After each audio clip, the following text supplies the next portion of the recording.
Hi, everybody. I'm here with AngieSpeaks, who her new channel is linked in the description, and it is absolutely fabulous. She creates a lot of really brilliant videos that I have been binging on. So I'm really excited to get to know her better.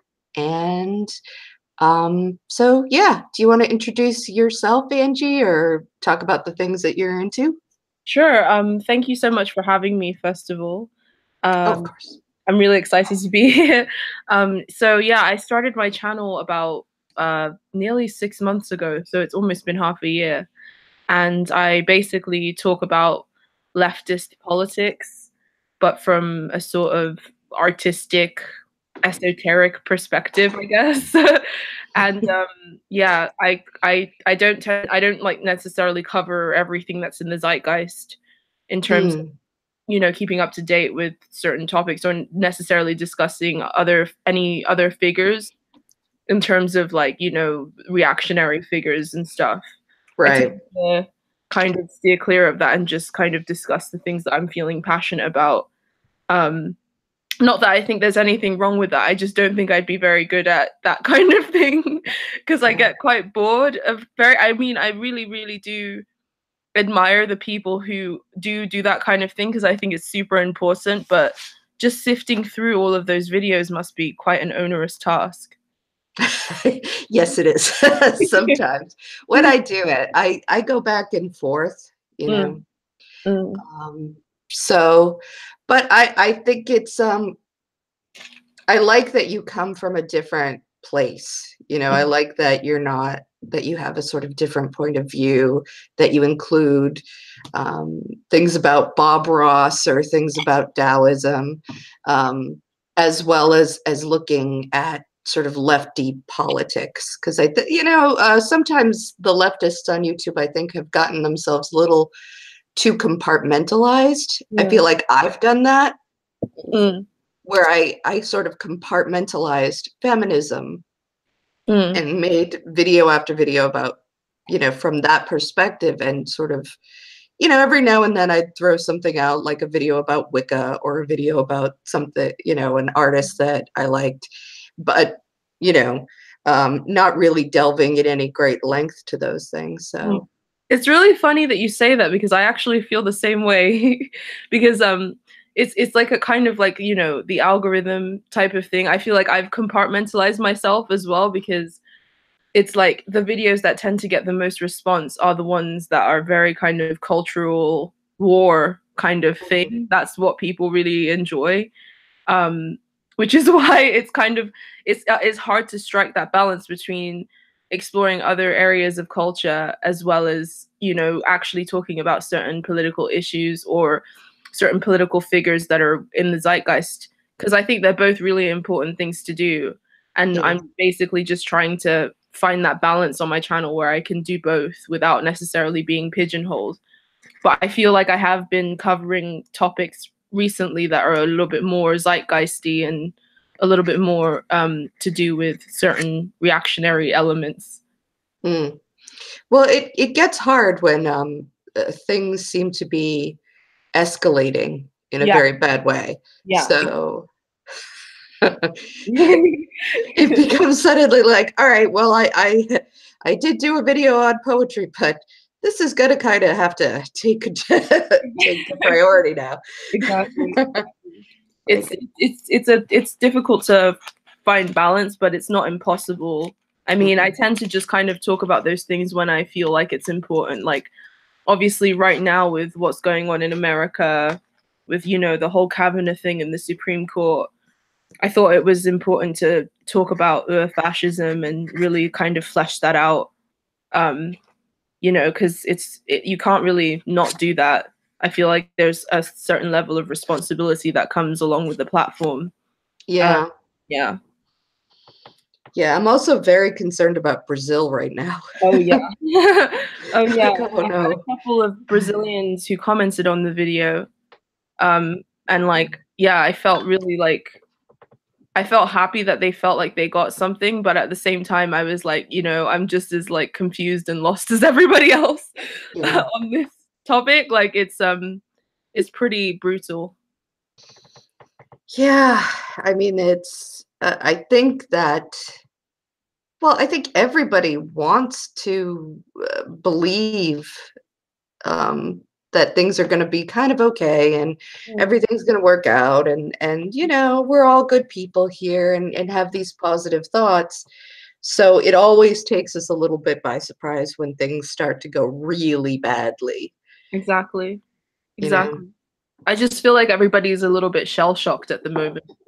Um, I feel like it's just kind of been wave after wave of shock after shock for like maybe, you know, maybe around 3 to 4 years now, and I feel like everyone's a little bit fatigued, um, and a bit, lost and not really sure of what to do or how to be of use.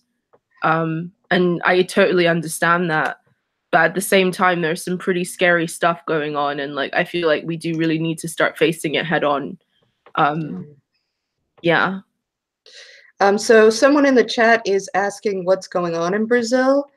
So that's a really complicated question, but the main issue right now is that there is a very, very right-wing politician who, it's after years of corruption, years of violence, of all these terrible things that have gone on in Brazil.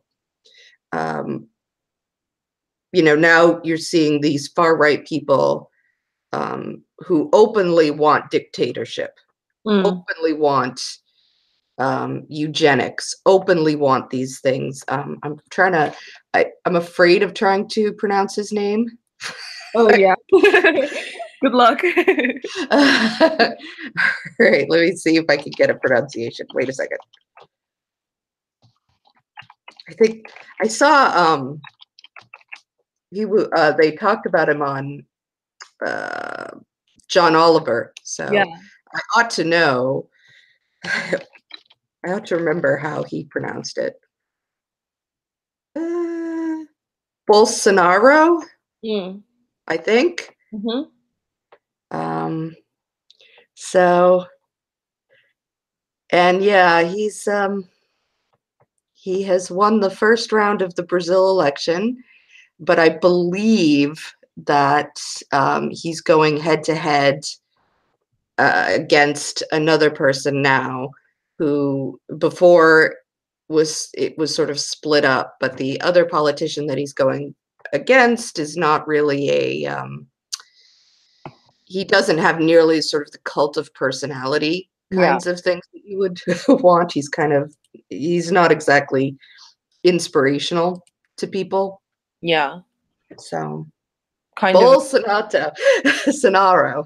Thank you, Dorian.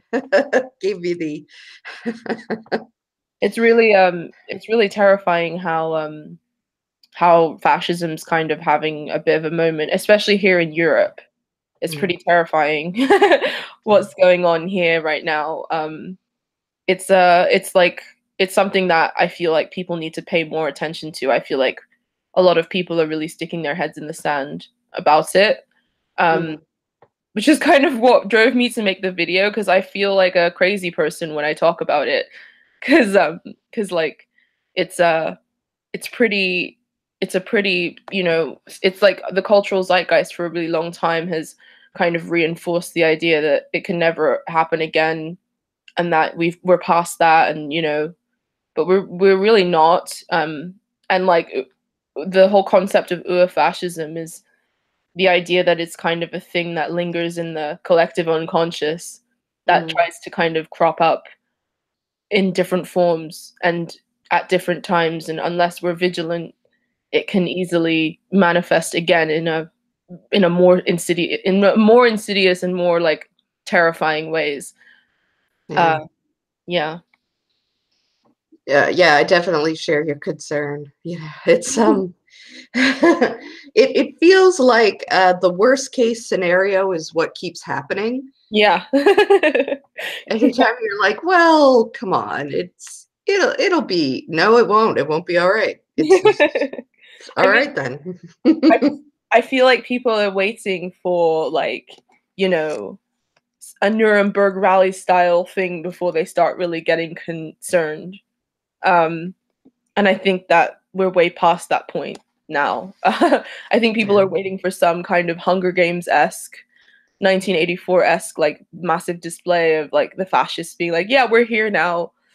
Which is, Yeah. not really how reality works. Like, Yeah, by the time you get there, you're already screwed. exactly. So you have to stop it beforehand. Exactly. Which I thought your video made that point really well. Thank you very much. Thank you. I was a bit to be honest, the reception has been, like, mostly positive, which I was surprised about, because I was expecting to get a lot of reactionary like, hatred, I guess, but it was pretty normal.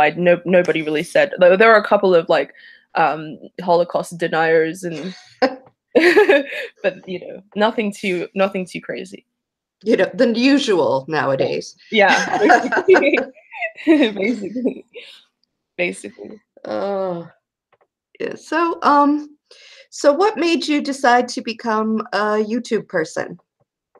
Well, it had been a brainchild of mine for a while, just kind of observing the community, and wanting to, be a part of it, but then feeling kind of shy and a bit, self-conscious, and not really wanting to put myself out there in that regard.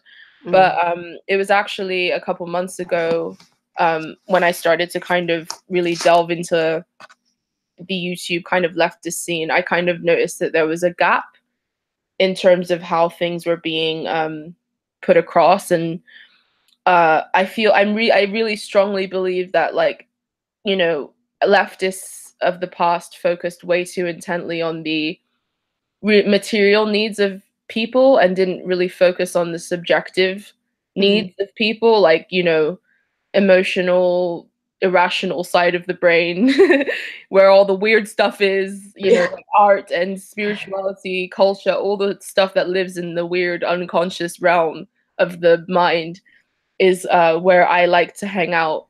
And I think that marrying, leftist politics with, that side of things is something that could really shoot us off into a really interesting and new direction. So that's kind of the voice I'm trying to bring into the equation, I guess. Kind of trying to inject some imagination and some mythology and some weirdness back into the equation. Specifically because, you know, if we only focus on people's material needs, then we're only going to create new forms of alienation. And I think that that was part of what, the issues with leftist movements of the past, caused. So yeah, that's the reason I started. If that Yeah. makes any sense. No, it totally does. I think we haven't made really a space for leftists artists to interact with us, for spiritual leftists to sort of interact with us. And a lot of times we're very, well, I say we, but I don't really mean me, but a lot of times there are people who are very dismissive of that, as if, the only thing that's appropriate for the left to do is to talk about economics and the working class, and that anything else, like, not that that is not important. Of course it is, yeah.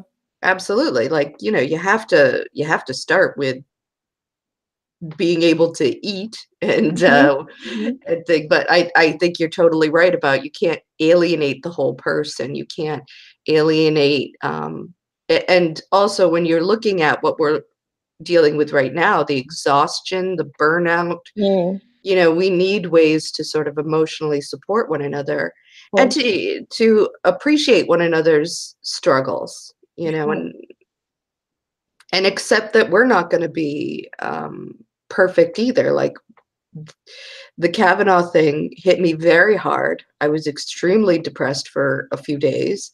Oh yeah. And it was not something that you can just snap your fingers.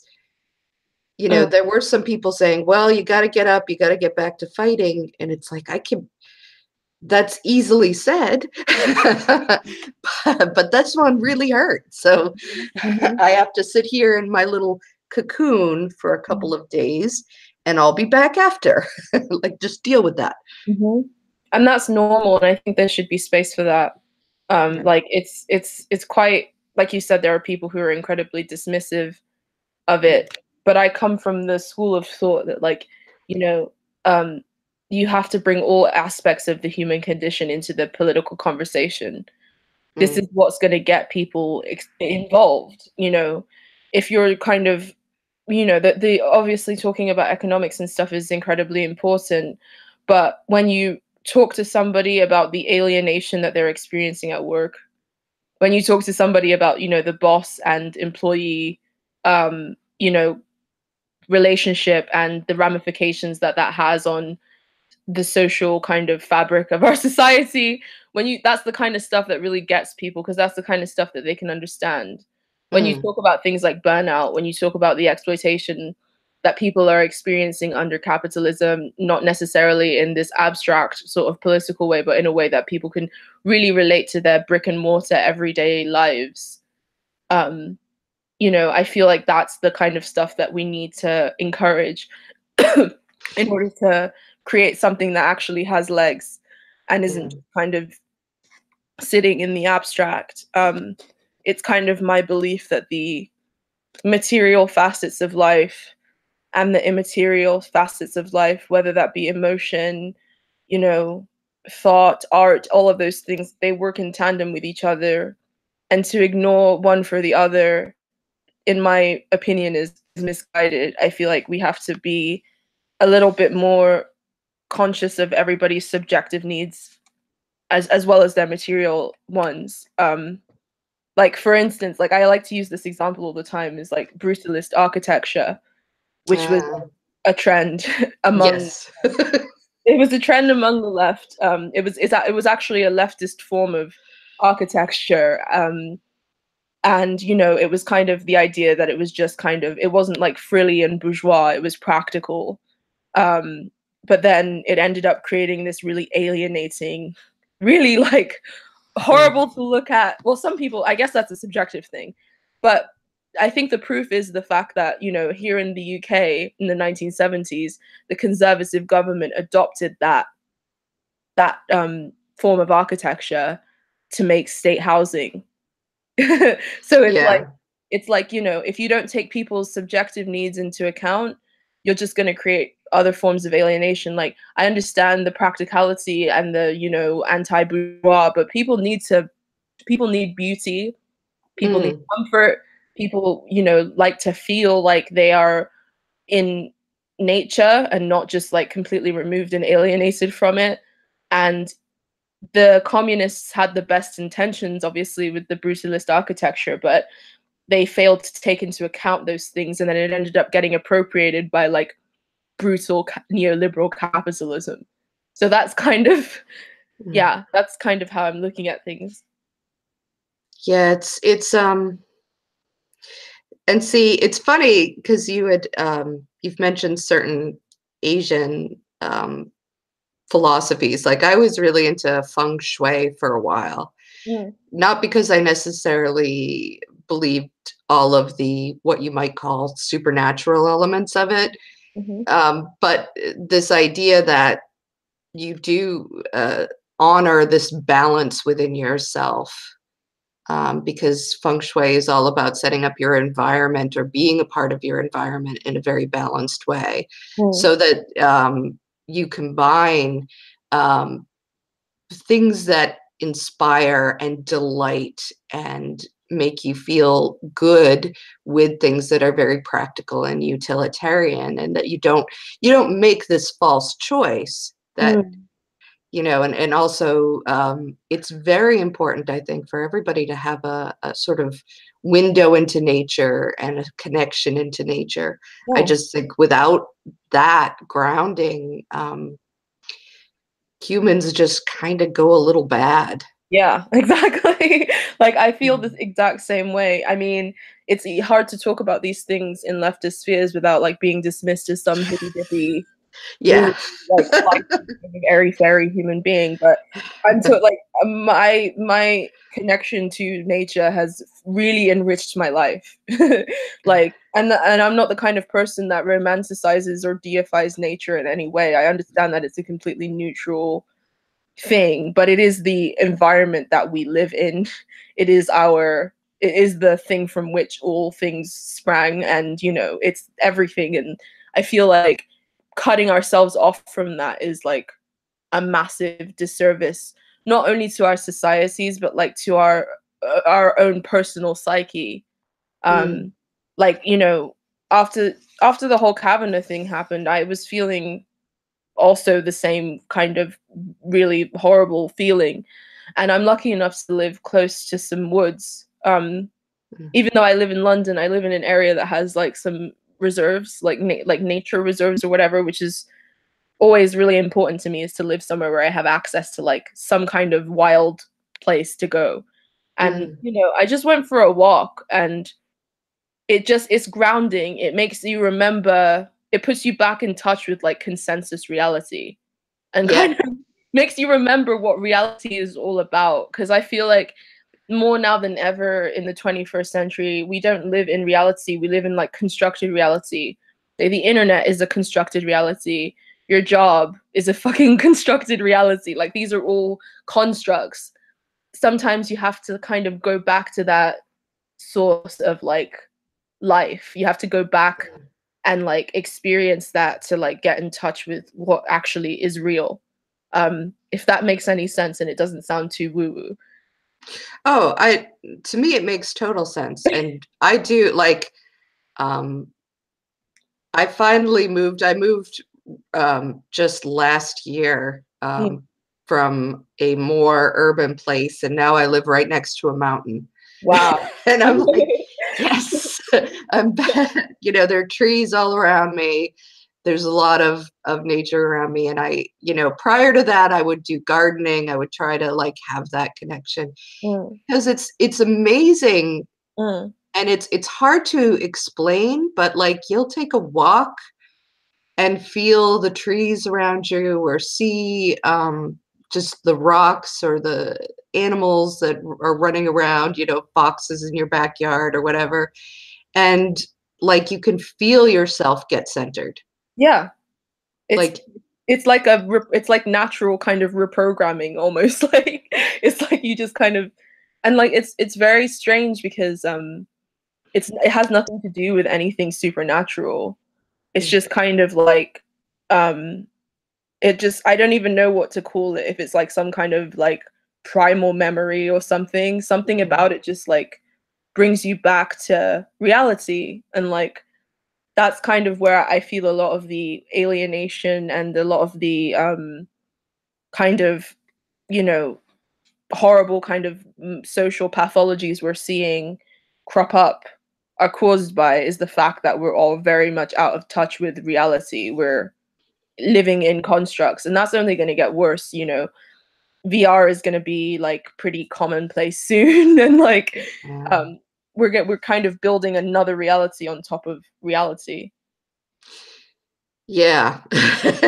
And yeah, I mean, I think it is a concern, because virtual reality will be fun, and we'll all do it. And I'm sure I'll do it and I'll have fun doing it, but um, it doesn't feed you spiritually. Yeah. And I wish we had a better word than spiritual Yeah, I know. for what we're talking about. I'm not Trust talking me. about Trust like, me, I've been looking for a better word to use because I feel like I'm misunderstood a lot.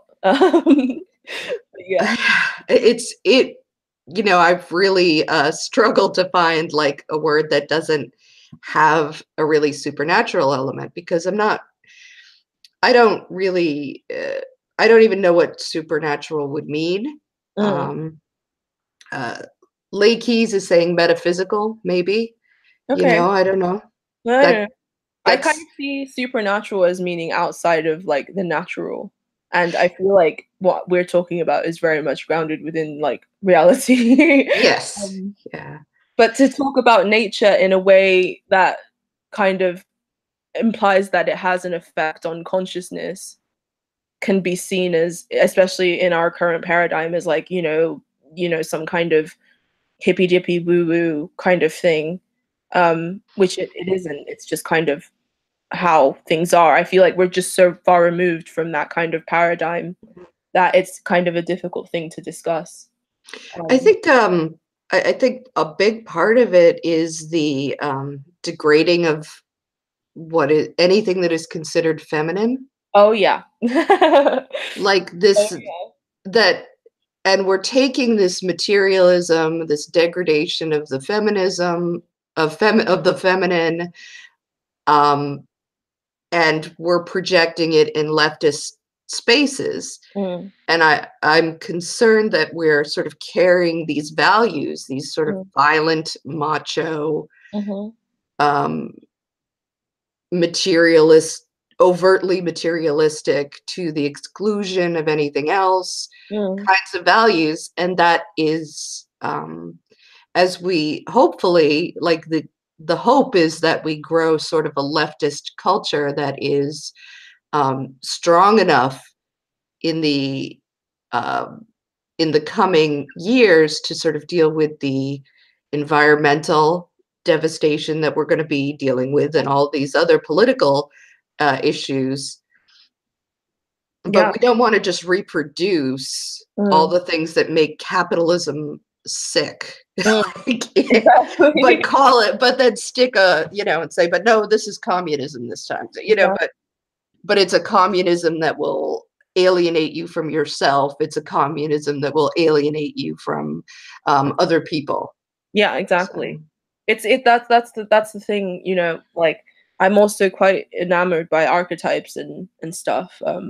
And I kind of, like you said, it's like, nature being the macro version of like the archetype of the feminine, and um I feel like there's like two, it's like two, like and then obviously capitalism and industry being the shadow of the masculine archetype, because the masculine archetype also has really powerful and beautiful things about it as well.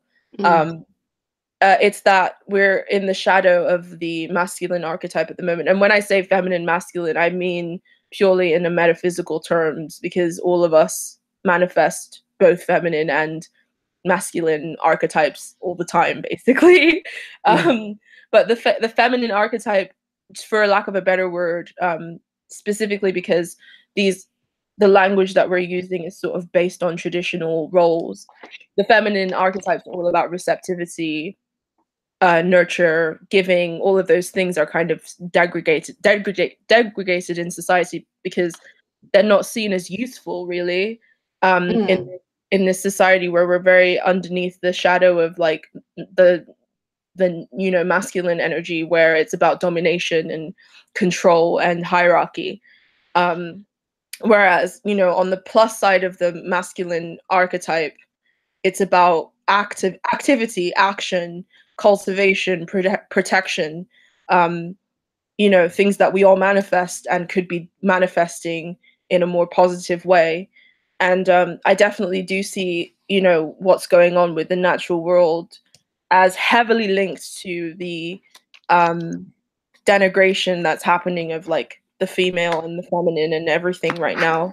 It's very disturbing to see, because there's a lot of people who have been talking about this sort of resurgence of the feminine archetype, and mm. how it's like, it's making this big comeback, and it's like, is it really though? Because from what I'm seeing, Yeah, I haven't seen that. no, I haven't either at all. I've not. I've Because people are kind of excited, kind of like the archetype of the witch, for instance, has now resurfaced. Mm, That's a archetype that a lot of women around the world are celebrating. mhm, I guess women are more vocal now about abuse, which is a good thing. But if we actually see the way that society is responding to it, all it seems to be is more of that denigration happening right now. It doesn't seem as if society is necessarily receptive to it. So we're still very much underneath the shadow of the masculine the shadow masculine energy. But we are seeing, you know, subtle changes here and there. Yeah. I mean, the witch archetype is a great one. It's one that I've often sort of taken in, but I think it's worth noting that it's a power archetype, and I think that relates to something that you were saying about how this denigration of the feminine. Part of it is that you have to sort of prove your worthiness and your usefulness and your power instead of, and that's a thing that immediately denigrates, it's ableist just Yeah. immediately. Yeah. Like if there's, because it frames people's worth or the human dignity and worth in terms of what you can produce and what your utility is, as opposed to sort of the worth that comes, that is inborn into you as a part of the whole, and that everybody has a part to play, and it doesn't, like, we don't have to sit here and rank and create these structures of hierarchies around merit, you know, however we decide to define that, and you know, competition, because that's what it's all about. Like it's hard to, it's really hard to break away from that kind of thinking. And I think that we do have to do the work. It's definitely been conditioned for thousands of years. I mean, one of the things that I've been reading up about is, you know, early human societies recently, and like certain societies that were matriarchal, especially in Africa. And one of the things that you notice about matriarchal societies is that a lot of them were very, like, the hierarchy was very, like, minimal. Yeah. They weren't really, it was, of course, matriarchal societies had issues. Like, I'm not like preaching matriarchy here. Like, I'm definitely for equality. I like the idea of these energies working in tandem with each other. And like I said, I'm talking about masculine, feminine, like a purely metaphysical way, kind of yin yang energy, which every single one of us manifests. Like when I'm being active and when I'm, like, you know, doing things out in the world, I'm manifesting that yang energy or whatever, if you want to use it in that term. So it's not like anything to do with sex. But what I was saying is, yeah, like the a lot of early matriarchal societies were, you know, incredibly, you know, unhierarchical. They were structured differently than when, you know, the advent of agriculture came, when it was like, you know, controlling this feminine force of the earth, you know, being able to control and cultivate it. That's how, you know, societies came about, and that's when empires started to spring up, and that's when we sort of start seeing, you know, the genesis of this kind of trend throughout history that has culminated in industrial capitalism, which has completely subdued that that form of that form of you know, of feminine, the feminine principle, basically. And I just, I have hope that we can return to balance, but things are just so out of whack.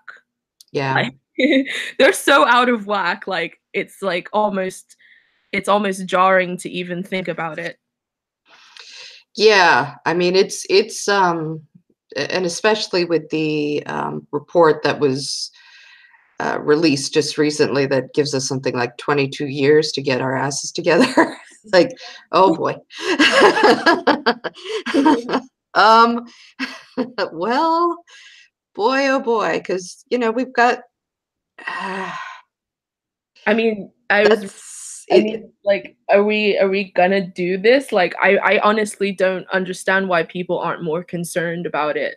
Because I mean, we only have one planet for now, and like, if we fuck it up, like, what Yeah. is it? Just I mean, even the really rich people, I sometimes wonder, like, are they that obsessed with the accumulation of wealth to the detriment of all else? Like, Yeah. it makes no sense to me because they wouldn't even have a Earth to live and spend their money on. It just, I don't, I don't get it. I really don't understand it. I think I worry about the same thing too. Like what?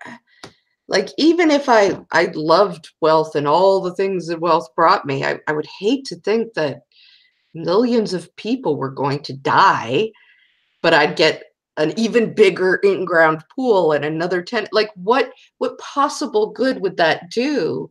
Mm. And while the entire earth just dies off around me, I like, is this the idea of I don't know. I feel like capitalism is a death cult, and it has elevated people who sort of embrace that aspect of it. Mhm. Like Um, the whole death drive argument. Yeah. yeah. It's like it kind of reminds me of Game of Thrones a little bit. Mm. How there's like the petty kind of feudal battle raging, but then like there's this massive threat beyond the walls that's gonna like consume everything. I feel and like Yep. I feel like that's where we are now. And ironically, the people who live beyond the walls, the wildlings, are like anarchists. Their society is very like, you know, unhierarchical, which I think is really interesting choice that George R. R. Martin made Yeah. there. No, I was a fan of his for a long time, and I read his books before the show came out, and then I was like, oh, I can't go through that again. Like, Yeah, I'm a book reader too. Definitely, definitely. so, but Um, it was cool. yeah, definitely. And I think we should, take on the wisdom of people who can sort of tap into art and culture, because they often come up with some really, really good shit. Yeah. Like Um, Ursula K. Le Guin is someone who I'm pretty obsessed with right now. She's an anarchist author, and mm, I'm reading her book The Dispossessed at the moment, and it's kind of a work of anarchist utopian fiction. mhm, So I'm like looking and really seeking out a lot of that kind of thing, kind of visions of a world without hierarchy, basically, a yeah, world where without coercive systems and without coercive hierarchy, and like what that could possibly look like. That kind of speculative vision of mm, a world that isn't always based in apocalyptic kind of death drive weird stuff. I think that it's important for us to kind of create those visions of what could be possible. And you know, I'm not a Luddite by any definition of the world. I mean, I have a healthy skepticism of technology, but I also do value technology and value the oh convenience yeah, and the ease that is brought to our lives, and you know, all of those things. And I think it's very possible to have a world post capitalism that still uses technology responsibly, and uses technology to enrich and also, you know, invigorate the human experience rather than just using it as a tool to extract resources from the earth and its people. Because really and truly, we have enough technology now for us to have automation and all be living wonderfully luxurious lives. But underneath capitalism, that automation goes towards enriching and the few and impoverishing the um the many. Like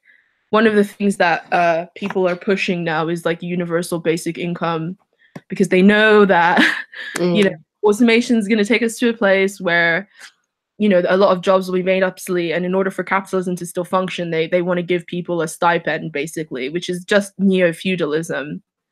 And mm, you know, it's terrifying because instead of us using that technology to really allow people to thrive, they're just kind of using it to create a new underclass so that they can continue to enrich themselves. And it's yeah, it's terrifying. mm. There's so many possibilities for where the future could go. Um, but we really need to get our shit together as leftists if we want to push it in a positive. Yeah. Yeah, and I don't know. We're having trouble, and I think part of that is that our culture today is so set up against what a leftist would value, like a real leftist would care about and value and want, that we're all sort of disconnected, living this sort of cognitive dissonance in this world that embraces all the values that we would prefer it not embrace, and you know, where you have to sort of live and be in this world, and you have to even compete in this world. And at the same time, like, there's a part of you that's going, this isn't right, this isn't right, all the time, or at least that's how I feel. All Oh, the I do too. I time. do. But another driving force of what forced, like, kind of forced me into doing YouTube. I feel like it was just like the last push was I left my job. I was working as a agent's assistant in the film industry Mhm, for like nearly 2 years, and you know, this was like almost like a dream job because I went to film school and like I was very much, you know, I had romanticized the industry until I actually got there and kind of saw as a leftist and kind of had this massive cognitive dissonance, and saw that it wasn't really aligned with my principles, and you know, living every day feeling like you're not aligned with your principles, it just didn't sit well with me personally. It caused a lot of cognitive dissonance, which like kind of exacerbated a lot of mental issues that I was going through at the time. mm, And you know, it's difficult in this world as a leftist. Like you said, everything is sort of to the contrary of any principle you have. And to be able to forge a life for yourself that's in alignment with your principles is probably the most difficult task that any of us have ahead of us. And it's difficult to focus on trying to forge a life for yourself and also trying to make change on a macro scale. Um, it's very, very difficult, which is kind of what drew me to anarchism, because I feel like we do need to start creating forms of infrastructure for ourselves. We need to start kind of using direct action to really create a state outside of the state. I mm, use state as in terms of like a, because I don't have a better word, but we need to create some kind of system outside of the state mm, that we use to take care of each other and take care of ourselves, because it's difficult to be a leftist and try and carve out some kind of existence to yourself that you feel is in alignment with your principles, and also try to make change on a macro scale. It's a gargantuan task, and we're going to need to lean on each other and help each other in order to really achieve anything, because we'll all just end up getting reabsorbed back into the system otherwise, um, which is kind of how I see it, if that makes any sense. No, it does. It makes absolute sense to me, and I think, you know, if we could do something like that, and I know that some people are working towards that and trying to do that, um, then because it would be sort of enriching and connecting to our actual values, and helping to inspire us, I think it would actually make it easier to sort of create this change. Mhm, You know, I think it's very hard when you feel completely alienated. mhm. You know, I mean, even some of the online spaces with leftists, I know that they tend to get denigrated and put down, but they have been a source of friendship and meeting of minds. And you know, it's you may, for people who don't live in an area with a lot of other leftists, I think it's Oh, ideal. oh yeah, I totally, totally agree with you. Like, I did see your tweet about the zero books thing, and I totally agree. I think that the internet, whether we like it or not, has now become the new social commons.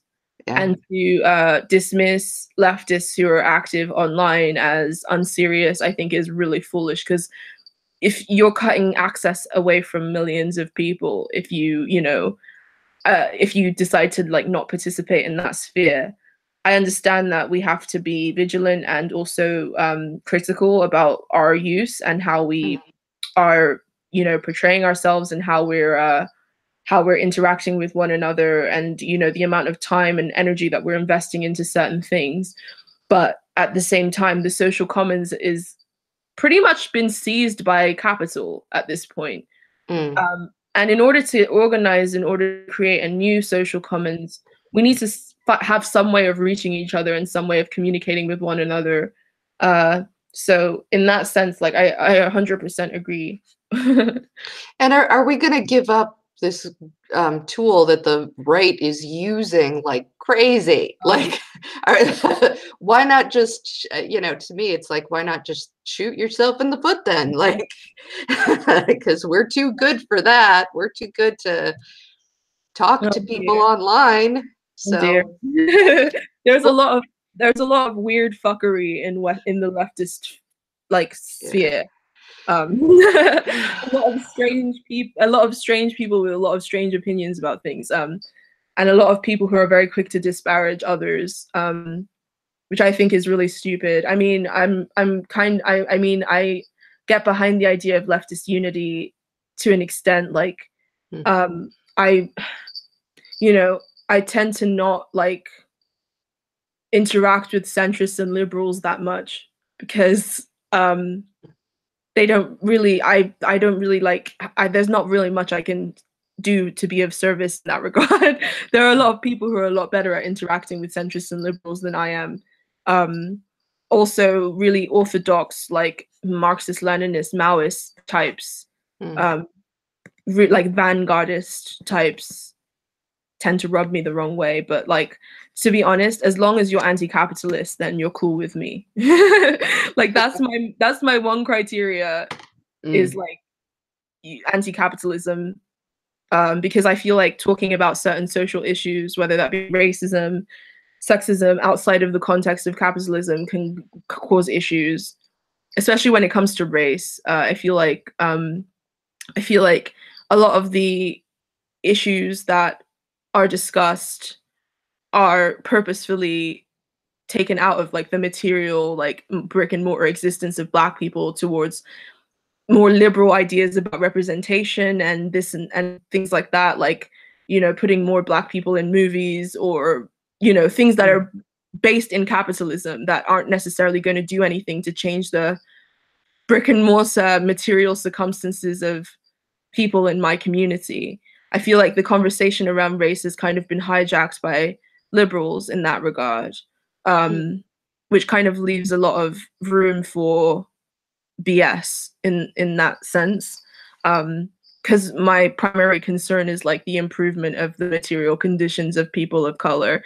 There's not a whole lot that I can do to stop somebody's personal opinion, but I can take the power out of their hands. And the primary tool that's used to oppress is the mechanisms of capitalism. That's the very thing that is used to enforce these social structures that have a detrimental effect on certain communities.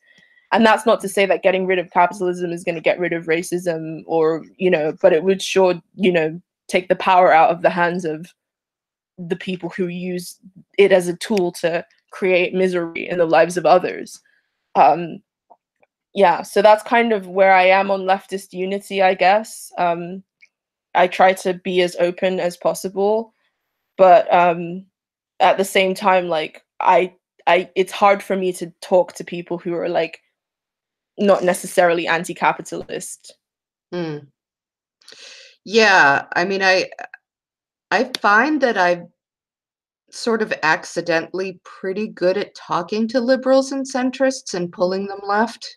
But I can't, beyond like center left, I can't, I'm useless. Like, because honestly, I just have no respect for most of those positions. And I don't even have a frame of reference of communicating like with people. And there are some people who can do it. So God bless them. I don't know. Like, it's really hard for me because I do feel like there are some center left people. And part of it is, I think, growing up in America in like the 70s and 80s. And I understand how hard capitalist propaganda was just jammed into you Yeah. because of Yeah. the Cold War. I mean, the idea is Better that, better dead than red, basically. yeah, and it was this constant thing, and just anything that was considered socialist or communist was immediately, it was like, came with poison and evil, and so it's very hard, and I do understand that it's hard to sort of take that and just sort of remove that, all these years and years of being told the same thing by people, so I think from that point I can empathize with people who are centrists, more center leftists than true centrists, who I hate both sides, horseshoe theory types. Yeah. Yeah. But but if you're kind of like, well, I'm center left, and I'm generally liberal, and I But the think that thing is, people should have nowadays, health care. but nowadays, those people are usually the kind of people that have the most reactionary beliefs. Uh, Because every interaction I've had with people, well, personally, I'm not speaking for everybody else, but every personal interaction I've had with people who identify as classical liberals or whatever, usually, their racism is pretty blatant immediately, and they tend to be mm, the first to jump in defense of like people in the far right. Um, and like yeah. I'm like kind of like at this point, like, how do you not understand that these people are not your class allies?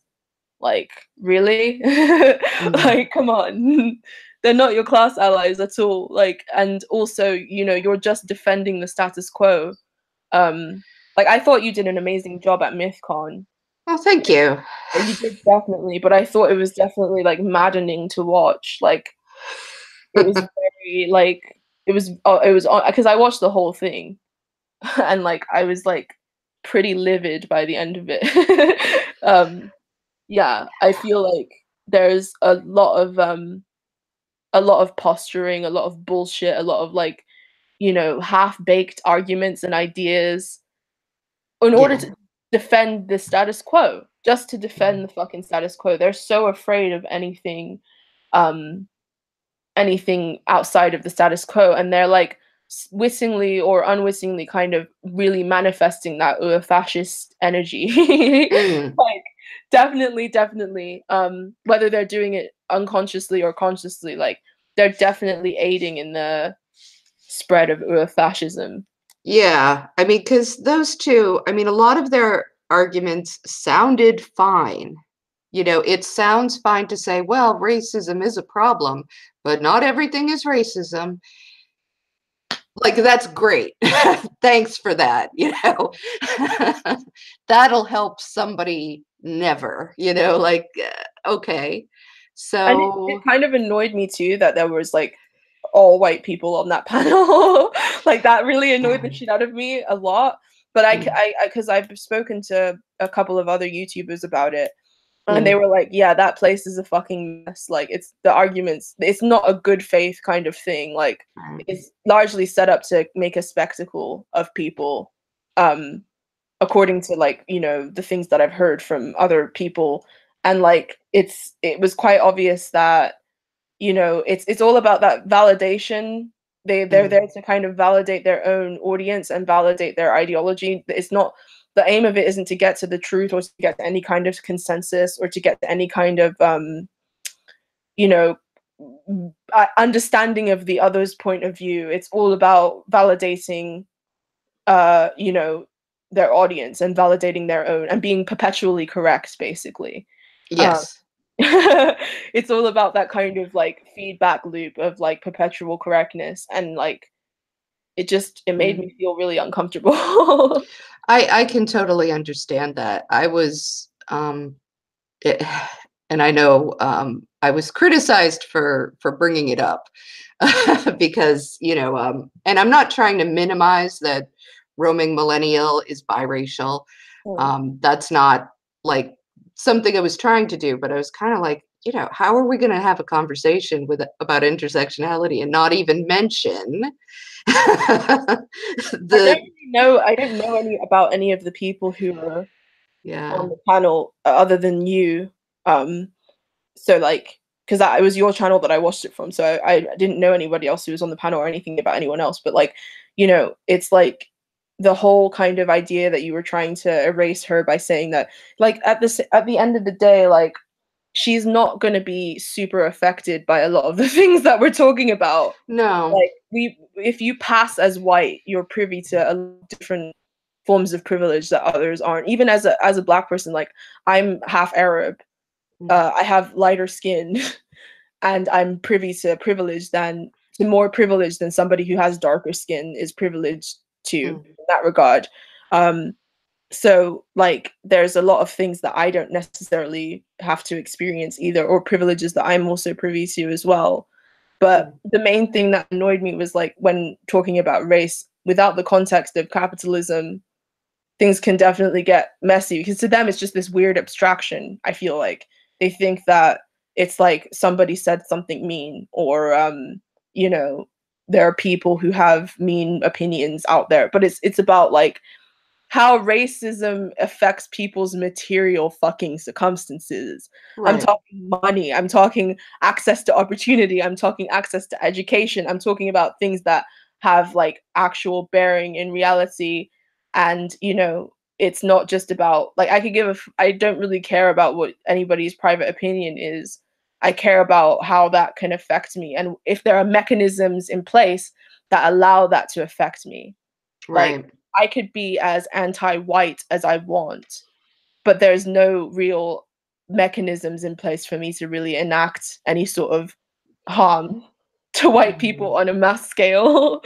So, you know, it's that kind of weird, like, you know, mental gymnastics that annoys me when talking to centrists and liberals, because I feel like they really don't seem to get that these things are about material circumstances more than anything else.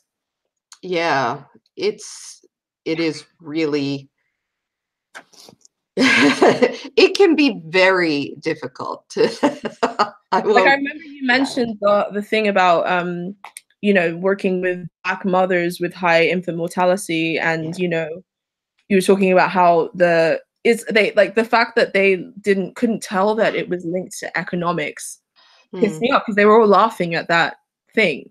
But if you're and you they were like, oh, a Black mother just dies because of racism, how preposterous. No, like, if you are poorer and you don't have the ability to get, you know, prenatal care, postnatal care, if you are poor and you're constantly under the stress of poverty, like not knowing where your next meal is coming from, dealing with eviction notices, not being able to have access to basic things, of course there's going to be a higher rate of infant mortality. Of course that kind of environment is going to be you know, detrimental to a new infant, a new baby that's incredibly vulnerable.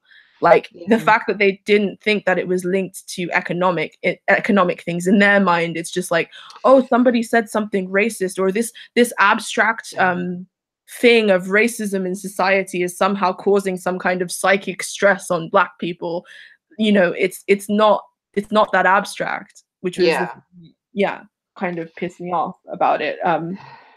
Yeah. And it was a hard thing to talk about. I think I brought it up because I was really trying to ground things Mm, in something that was very real. Like a baby dying is to me, is like an absolute, like, concrete example of something terrible that yeah. should not be happening in our country.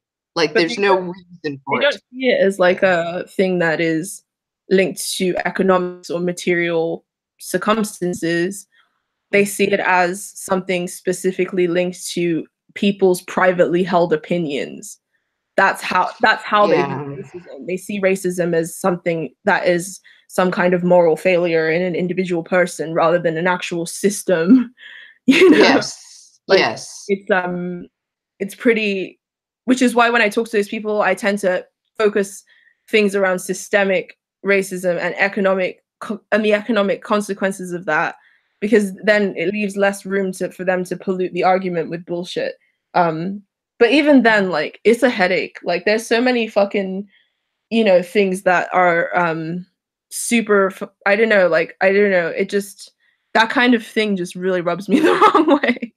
I don't know if you can tell. Yeah, no, I totally, and it does, like, and it can be, yeah, I think I remember, was there an article or something that was like, at the end of the day, I don't know how to tell you you should be good to people. Mm. Like, I don't know how to, like, I can talk about, you know, economics, and I could talk about race, and I could talk about this and that and how they all work together. Because that's what it is. They all work, they're all of a piece, right? Mm. Like, no, all of this stuff is a great big tangled mess. Mm. You know, and I talk a lot about America because that's what I know, obviously, the most about. But it's like, um, racism is a big part of how we justify this sort of underclass of migrant workers Exactly. that are that we rely on Mm. to. We couldn't do what we do without an underclass of people feeding us, you know, who we mistreat and abuse, and you know, and just uses cheap labor and nothing else. Like, but it's the racism that sort of, we don't say that out loud, obviously. It's just sort of this understood justification. This, Mm. you know, um, and sexism is how we justify a lot of, you know, the a lot of sort of these power structures that we've put into place, like, oh well, you know, we kind of treat women as the creators of workers, you know. There's like a part of, we know that, I feel like I'm not making sense now, but we know that women are going to have babies, and we're going to raise Yeah. them to Yeah. be the caretakers, and the caretakers of the elderly, and the caretakers of the home, Yeah. all of which are a material necessity for any society. Mm-hmm. Mm-hmm. But then we act as if that in women, in doing this, are making just this free, independent choice based on just, that's how they feel, like that's just what they want to do, Mm-hmm. you know, and we don't value it. Mm. And you know, but if you bring up something like the wage gap or the poverty of women, oh well, they're just choosing it. Well, okay. And you couldn't make your wealth if they didn't. Exactly. Exactly. So, and they're raised to choose it. So really, can we talk about whether this is an equitable situation? Yeah. It's You really know. very, really very, very difficult to unpick, because people aren't really interested in a material analysis. Right. Like, here in the UK, for instance, you know, this country has a pretty brutal history of colonialism. That's how I'm here. That's how my family got here. Mm. But that there's this kind of very, very reactionary response whenever you try to talk about how England built its wealth, how, you know, Europe built its wealth, how industrial capitalism even came about. Industrial capitalism could never have become a thing if it were not for the colonial expansion Right. that occurred, and the extraction of wealth from different parts of the world. And like, you know, at the same time, they were also enacting violence on their own people. The Industrial Revolution in Britain was brutal, from child labor in factories to the workhouse institution. Yeah, they were also enacting, and these people didn't have a concept of race until it was handed to them post World War One, when migrants from the parts of the world, like the colonies, started to come to the UK from the Caribbean, from Africa, from India. That was when they were handed the concept of whiteness, to separate them from their class allies in the rest of the world. Right. They were just the oppressed underclass here as well. and their labor was also abused and exploited and extracted. But now there's a very reactionary element brewing within the white working class in the UK, because they've forgotten. Yeah. They've basically swallowed the miasma of whiteness, the Yeah. kind of egregore, the social construct of whiteness, and it's poison to them. And it's very, this one is so hard to talk about with people because they immediately turn it back on you and talk about how racist you are. And it's, I can't, like, I've yet to figure out exactly how to break that. Like, we're not talking about some genetic thing you were born with. We're talking about a concept. We're talking about a social construct. Exactly. And the thing is, with Black people, we've had to rally around our constructed identity, right, to survive, basically. Whereas I'm from Africa originally, like I'm Nigerian, so I'm a fourth generation migrant to the UK. So my original heritage is Yoruba. That's where my family hails from. On my mother's side, on my father's side, they're like North African Arabs. And on the continent of Africa, there's no Black. Like, what the hell do I have in common with a Kenyan person from East Africa? Like, we're not. Yeah. There's no. That concept is quite like, we have different, even in Nigeria itself. Like, Nigeria is not even like a country. It's the barriers that the British drew when they came. But Nigeria is made up of the Yorubas, the Igbos, the Hausas, the Cross River people. Like, we have different cultures, different languages. Ethnically, we're also different. Like, we don't see ourselves as being this like thing, basically. And outside of Nigeria, anywhere, like, Ghanaians are also very foreign to us, even though they're our neighbors. East Africans are foreign to us. South Africans are also very foreign to us. Like, there's not this concept of this Blackness. It's also a construct, but it's materially real. That's the thing. Right. Just because something is a social construct doesn't mean it doesn't have a material effect in reality. Money is also a social construct. Money isn't real. It's a bunch of bullshit. But it has a material effect on whether you're going to be able to have access to life, basically. So even though Blackness isn't real, it still has a material effect on people's existence in terms of the limitations that it puts upon a person. Whereas whiteness as a concept elevates and grants a specific group of privileges. And we have to be careful, not to get, we have to be careful. We have to acknowledge these social constructs, but we also can't get absorbed within them, because the whole point is to dismantle these social constructs at the end of the day. And I feel like sometimes on the left, we forget that. Our aim is to get rid of these social constructs because they're oppressive to both Black and white people. They're oppressive to everybody. They have a deleterious effect on everybody. And I think it's important for us to remember that we should never be swallowed by the egregores that have been kind of thrust upon us by society. We're still individuals, but at the same time, we come from a history. We come from a legacy, and we have to do work in order to get past it. And I feel like that's the argument that the right wing exploits all the time, of like individuality versus collective. And they're always constantly going around in circles and contradicting themselves. But the truth is, yeah, we are all individuals, and all of our individual experiences are different from one another. But we also come from a lineage and a history. We also come from, trends in history that have been leading us to this certain point. And when it comes to race, that shit also has a deleterious effect on white people. Oh, yeah. We have to destroy those concepts. We really do, which is, I feel like, the aim sometimes gets lost among the left, is that we're constantly kind of absorbing ourselves within these things. If that makes sense. Yeah, no, it does make sense. And I think it's a tricky one. You can start to get caught up in a lot of this stuff and emotionally invested. I think one of the things that this whole it.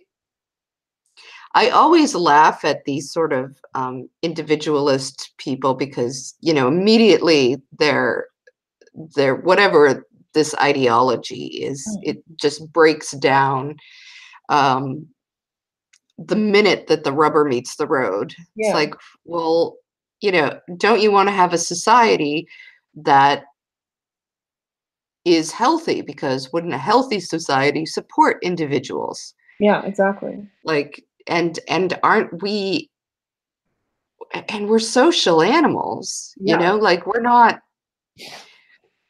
exactly. we can't, we're not islands to ourselves. We're No. not a bunch of lone wolves who happen to bump into each other like, you know, once in a while. This is part of our individuality, is our connection to people. It's like, I don't understand, like this separation and this dichotomizing is so difficult to sort of even get your head around Yeah. sometimes. But the thing is, Yeah. I feel like the thing is like it's very nuanced. That's the thing, because that's Mhm. I feel like a lot of nuance gets lost in the conversation because, for instance, like an example, I had a really terrible interaction with someone on Twitter the other day. Like, you know, there's Max Stirner, the philosopher Max Stirner, has kind of come back into vogue among certain leftists. I don't really know much about Stirner. I've read like basic level stuff, and basically, somebody, people had been changing their avatar names to Spook in order to what's it called? You know, hint that they had been reading Max Stirner or that they were egoists or whatever. Um, and someone commented on it and was like, "Spook is an anti-black slur." I didn't. Some one of my people on Twitter had their name as Spook or whatever, and they someone commented like, "Spook is an anti-black slur. You shouldn't have that." And then I commented and I said, "Well, you know, I was quite alarmed seeing white people calling themselves spooks on Twitter." Yeah. I understand the context, so you know, whatever. It's not. I'm not losing sleep over it. And then this person was like, "Oh, how dare you? You're just trying to defend white people and defend your white friends from any criticism." And I was like, context matters, you know, I'm not offended by it. And they were like, "Well, you should be offended by it. I got compared to Ben Carson. I was called all kinds of coon and this and that." And like, it Mm. really bugged me because this is somebody who's possessed by the construct. That's the kind of person that on the left that like is has missed the point completely. Like, you know, context matters. Their word spook in that context wasn't being used in any kind of derogatory way. Why is this the hill that you want to die on? There was also they were like, "Oh, well, if someone was using the word fag, would you be super offended by that?" And I was like, "Well, in the United Kingdom, that word is used to describe cigarettes all the time by everybody. You would be very angry and you know, frustrated all the time if you came here and you decided that that would be the hill that you were going to die on. Yeah. Context matters. You know, nuance also matters. You and the idea that I didn't agree with that person immediately made them reject me from blackness. They then started to question my blackness, then started to say that I wasn't black or that I wasn't dark enough and that I was just some, you know, person who was self-hating or this or that. And like that's an example of somebody being too possessed by the construct. And I feel like there are a lot of people on the left that are very possessed by the social constructs that they are under, and it's Mm. oppressive.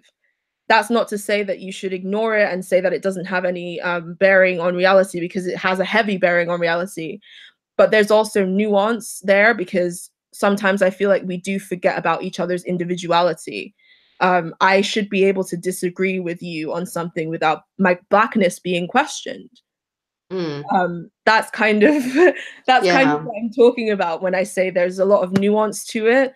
And I feel like Yeah. there are a lot of people that can get overzealous and take it too far because they don't understand the dynamics at play in a way that, you know, Yeah. No, I totally if that get what makes you're any saying. sense. No, it does make sense. And I do think, like you said, I think it's this sort of nuanced thing that people have to sort of pick apart. But when you've sort of taken a completely all or nothing approach that doesn't allow for any nuance, then that becomes a problem. Like, I did a video on the C word, right? And that video was to talk to people on the left. Well, if you guys didn't use it that much, but I also, like, I put forward, like, I know that people from the UK and from Australia aren't using it to mean the same thing as it means in America. Like, I'm not saying you're a bad person, yeah, you hate women because you use it. I'm saying that it's it's causing these sort of internal problems between people who, if you're in America, that is the word. That is the word that gets used against women. The sort of, kind of like bitch, slut, everything, and then you keep going and going, and right at the top, like, is the C word. It completely kind of nullifies, because what are you supposed to say back to a man who calls you that, where there's no word that you can use that would have the same effect or even the same impact. Right. Like, I totally get, because I mean, here in the UK, it's also kind of just a colloquialism. It's just used. Women use it, men use it. They sort of, it doesn't mean the same thing there. But in America, because I went to high school in America, so I lived there for a while. Oh, all right. Yeah, I did kind of notice that there was a difference in terms of, because I remember using it and everybody being completely horrified. Yeah. Word. But, like, again, language, semantics, all this fucking shit, I don't care. I care about the material fucking reality. If white people didn't have the ability to oppress Black people economically, I don't think the word nigger would have as much of an effect as it does. Like, absolutely. I honestly don't give a shit. Like, your private feelings have nothing to do with my ability. As long as your private feelings can have nothing to do with my ability to thrive and exist comfortably in this world, then I honestly don't give a shit. That's where I feel like people get lost a little bit in the mire, because I see people debating semantics all the time, or people really being swallowed by these social categories, not really realizing that they're oppressive to everybody on every side. They're oppressive to everybody. They have material reality, yes. Like, I don't deny that at all, but I feel like we sometimes forget that the end goal is to dismantle these things and not, like, be sucked in completely by like, it's an issue. Like, I'm an internationalist, like, I'm a Black internationalist, but on the other side of that coin is Black nationalism. Certain people, especially in America, who feel like their struggle is not linked to the struggle of other Black people around the world, who are incredibly nationalistic about their view of Black politics. I take the opposite view. I'm a Black internationalist. And I feel like, again, adopting nationalism in the Black community, whether that be in countries in Africa or just generally around the globe, I think that's another way of us getting lost in social constructs that are harmful. Again, like, even though it has the best intentions, it doesn't necessarily yield the best results. I feel like we need to shift the conversation away from those more kind of semantic arguments to, like, actual material realities. No, I can understand where you're coming from on that. And I think you're right that, like, the ultimate goal is not to sit here and endlessly dicker over the right words to say or the right identities, or, but rather to get rid of them altogether. I also, like, part of it is I feel like, though, to a large extent,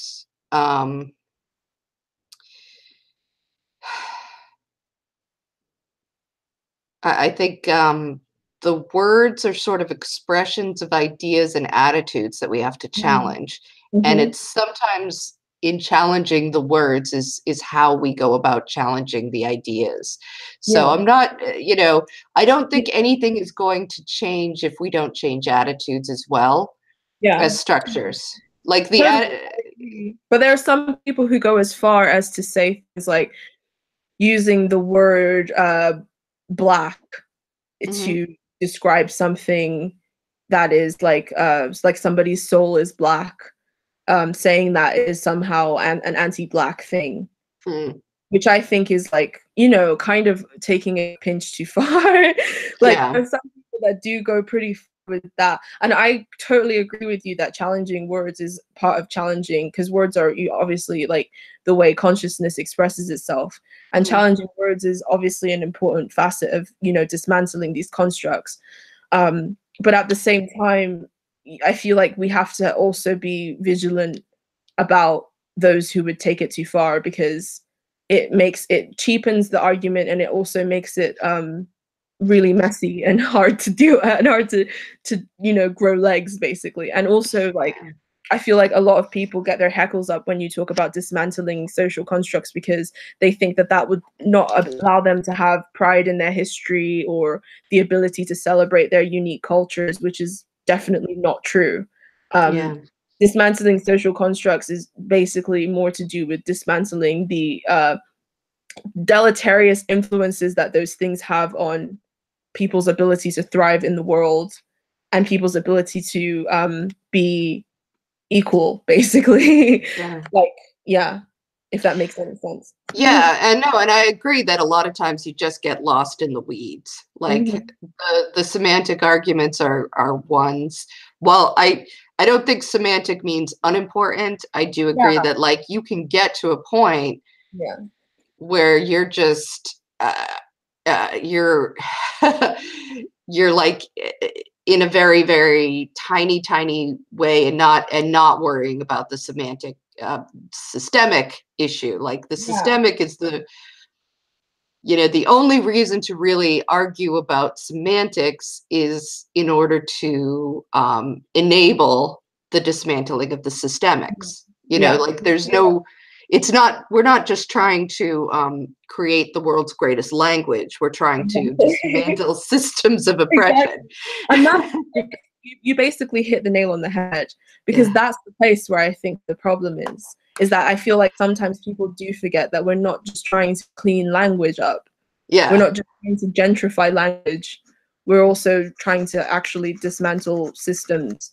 But some people kind of treat it as if it's like a very liberal mentality, that somehow sanitizing language will end systemic problems.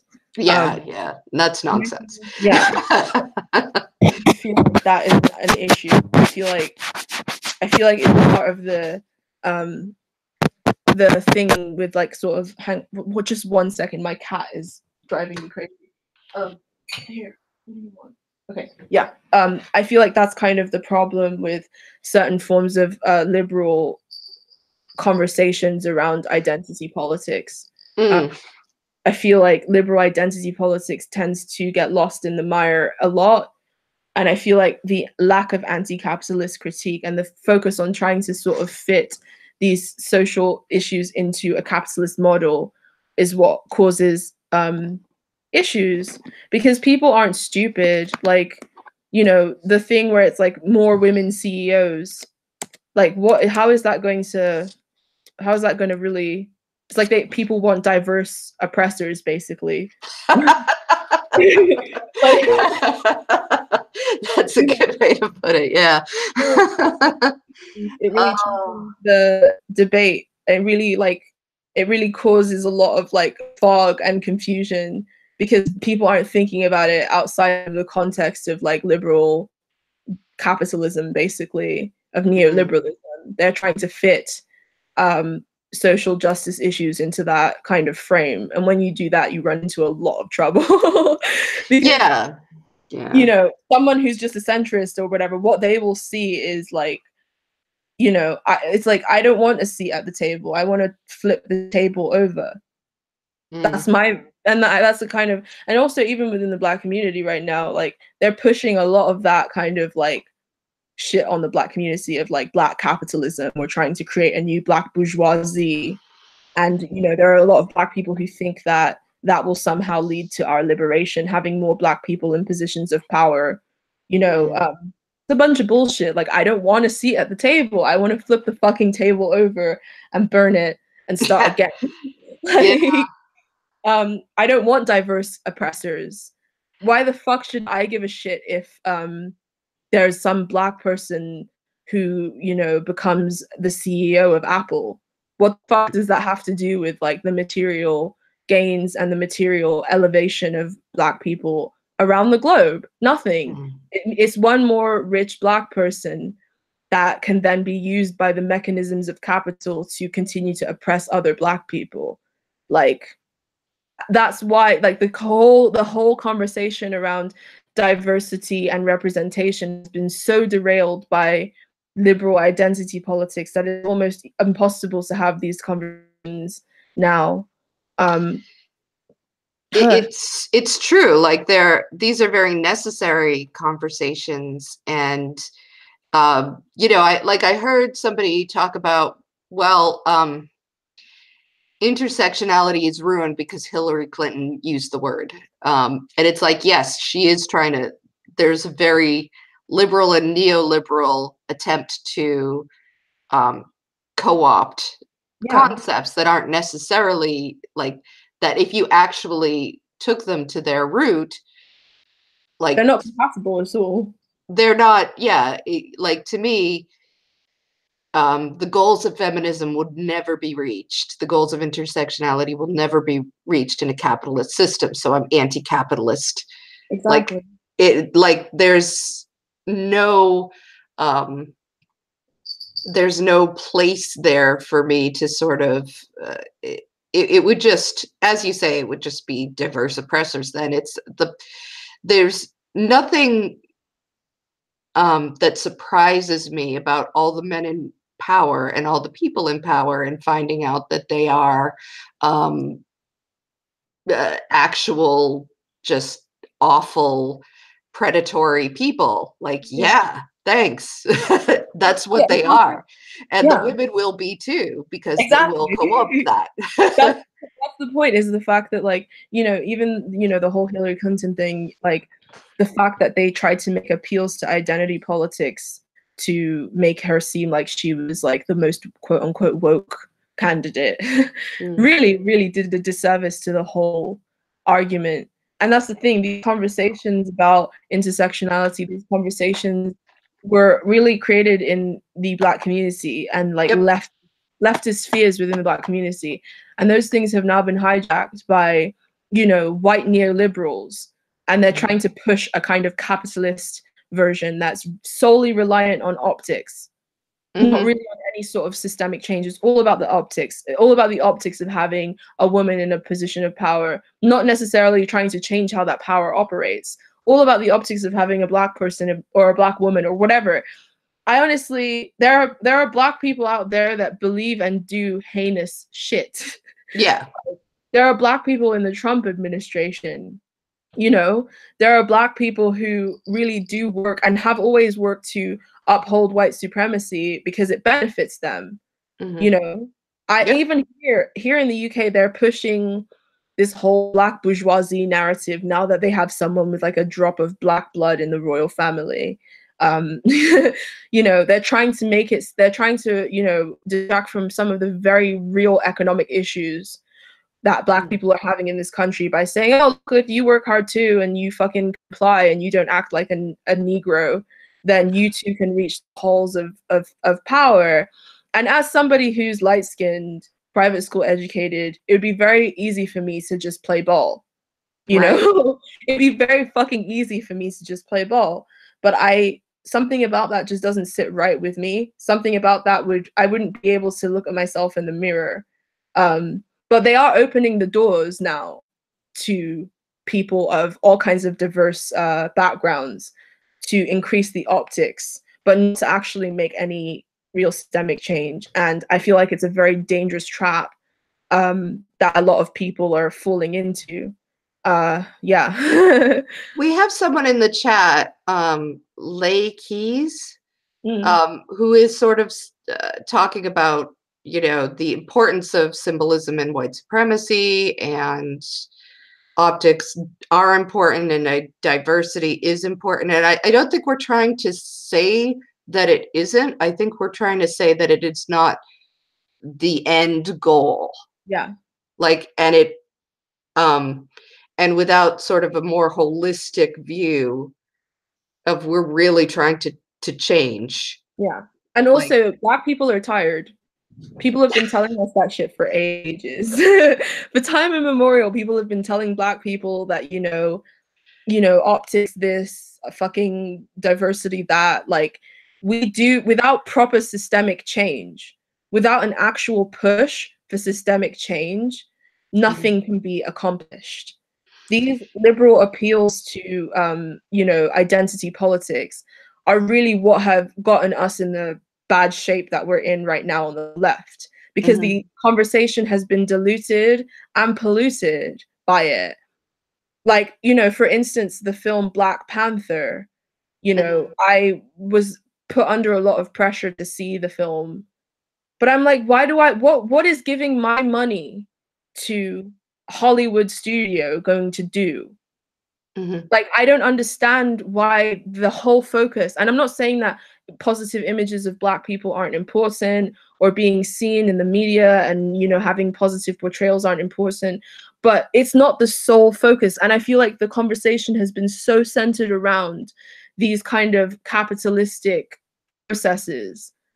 It's been so heavily absorbed. The conversation about race has been so focused around celebrities and films, and how we can get Black people to be cast in this and cast in that. There's like people literally fucking dying, there are people fucking dying out there. Like, we need systemic economic change, and I feel like we need to refocus some of that energy into talking about those things, as well as talking about positive representation in the media. I'm not trying to erase the importance of that, but I don't think it should be sole 100% focus. right. No, I agree with you. Like, it's And I'm not super, I'm an anarchist too. I'm about that direct action. Like, right. incrementalism has its place, but for the most part, I feel like we're at a point in history now where shit needs to really start to shake up. Well, that's a good point. Like, I don't think we can really keep fucking around with a few more CEOs or a few more movies, when 22 years to save the fucking planet, people. We've got 22 years. Like, so not even that, like, the Black community right now, like, it's pretty desperate, especially here in the UK. One of the things that they're using as like a primary tool to reinforce, basically a police state within Black communities is knife crime. And obviously crime is something that's fairly prevalent in poor neighborhoods. Like, if you go to Scotland, certain, poor parts of Scotland where there's all these council estates, most of the people there are white, but they still have a massive problem with crime, but it's not racialized in the way that it's racialized here in London. And, they're stepping up police stop and search of Black youths in London. They're, doing things like putting barbed wire and fences around council estate. There's constant police surveillance, brutality, all kinds of things that are going on in the Black community, poverty, and then these same Black kids are being shown images of like really rich Hollywood celebrities that are Black, and there's a cognitive dissonance there, or members of the royal family that are now Black.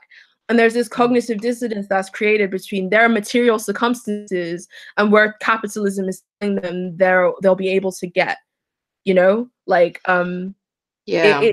it's a very it's a very, very strange thing. And I do feel like I feel like liberal identity politics has kind of polluted the water a little bit when it comes to these conversations around race.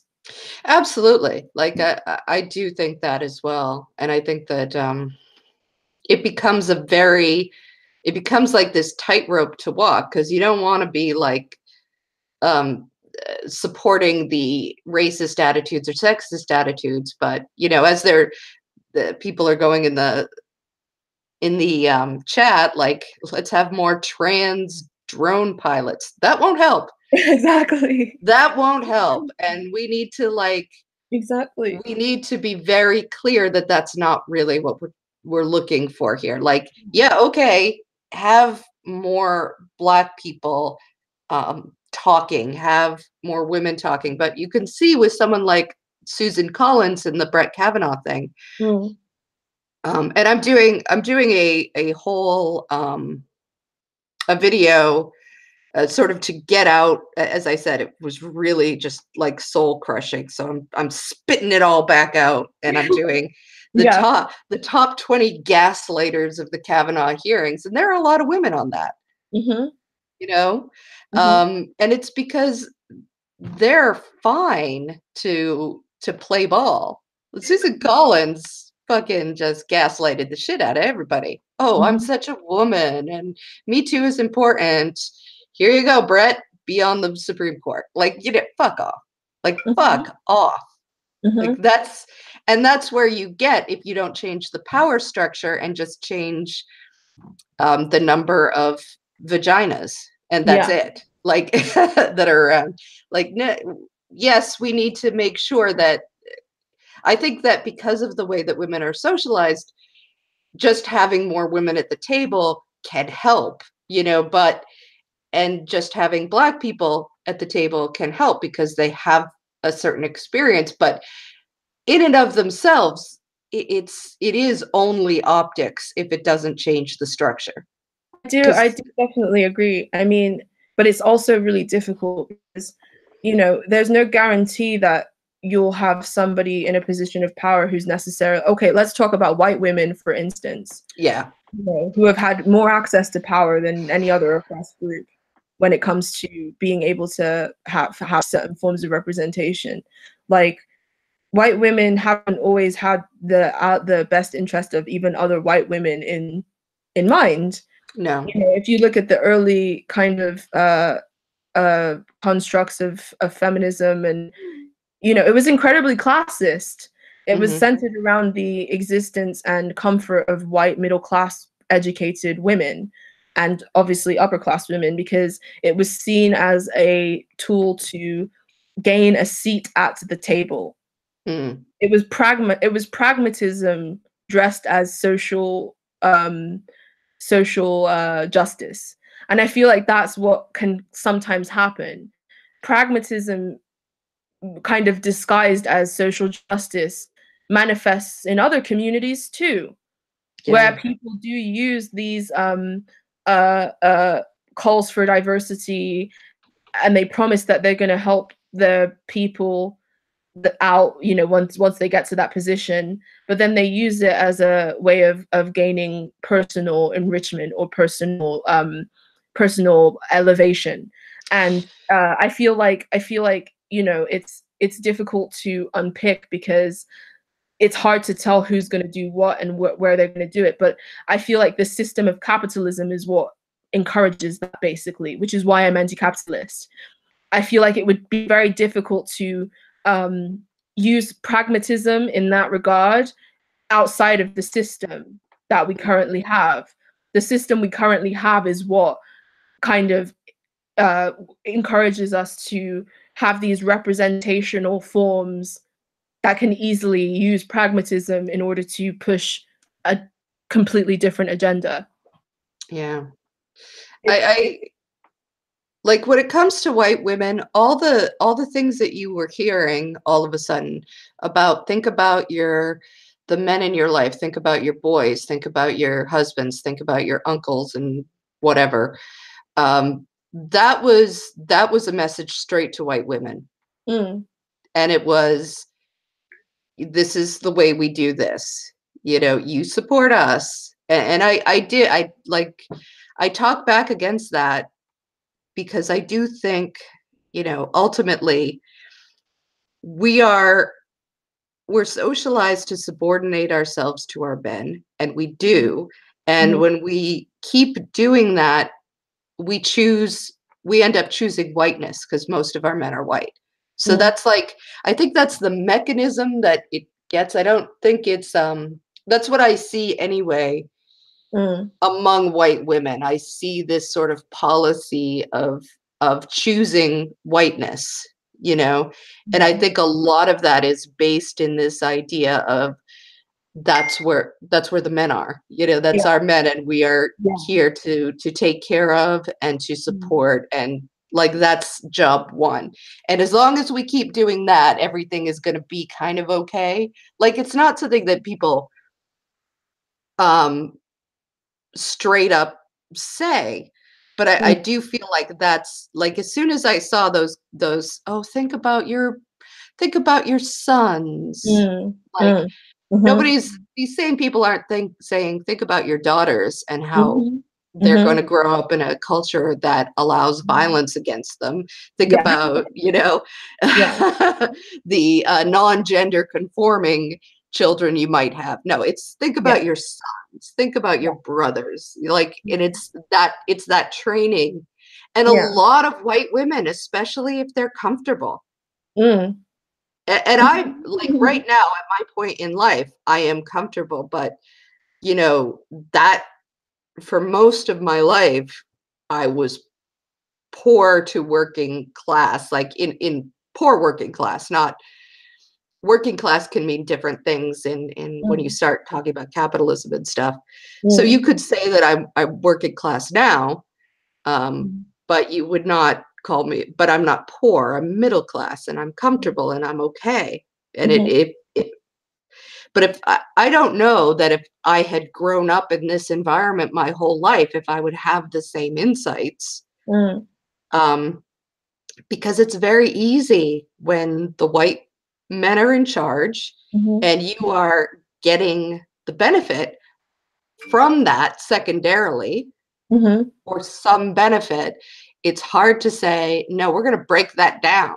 Yeah. We're going to smash that. Black women have known this for a very, very long time. Like, we know, and you know, it's obvious, you know, how, like I said, it's like pragmatism disguised as social justice. Yeah. You know, that's what I call white feminism. It's pragmatism disguised as social justice. The same thing with like black bourgeoisie appeals for recognition and representation.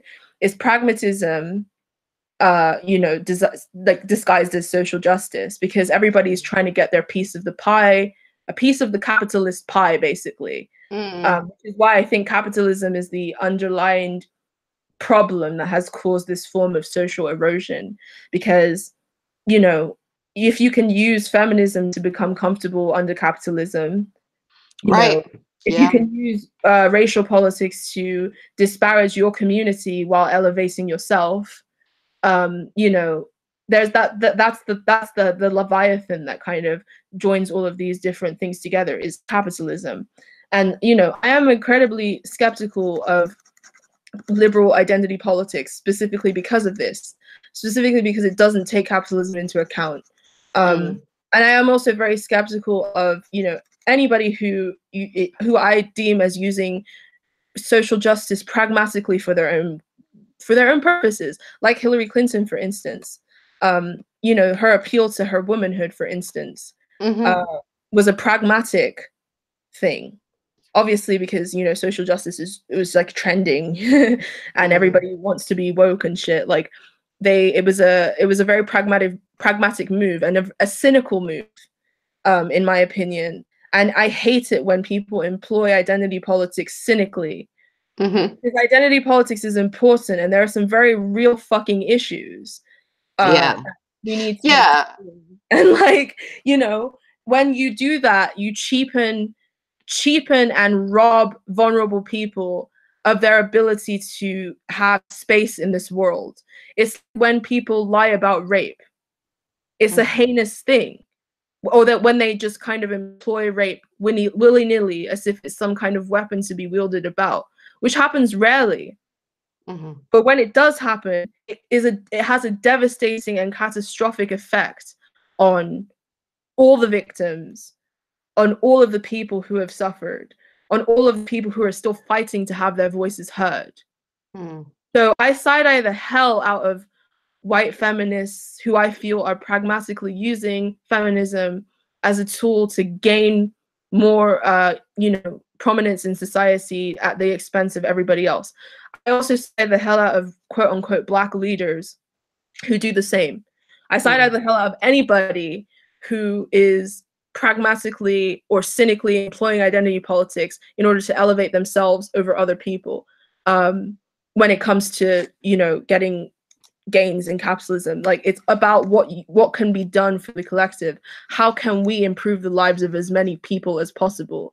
Not how can we elevate this one person in the hopes that it will somehow have a ripple trickle down effect on the rest of us.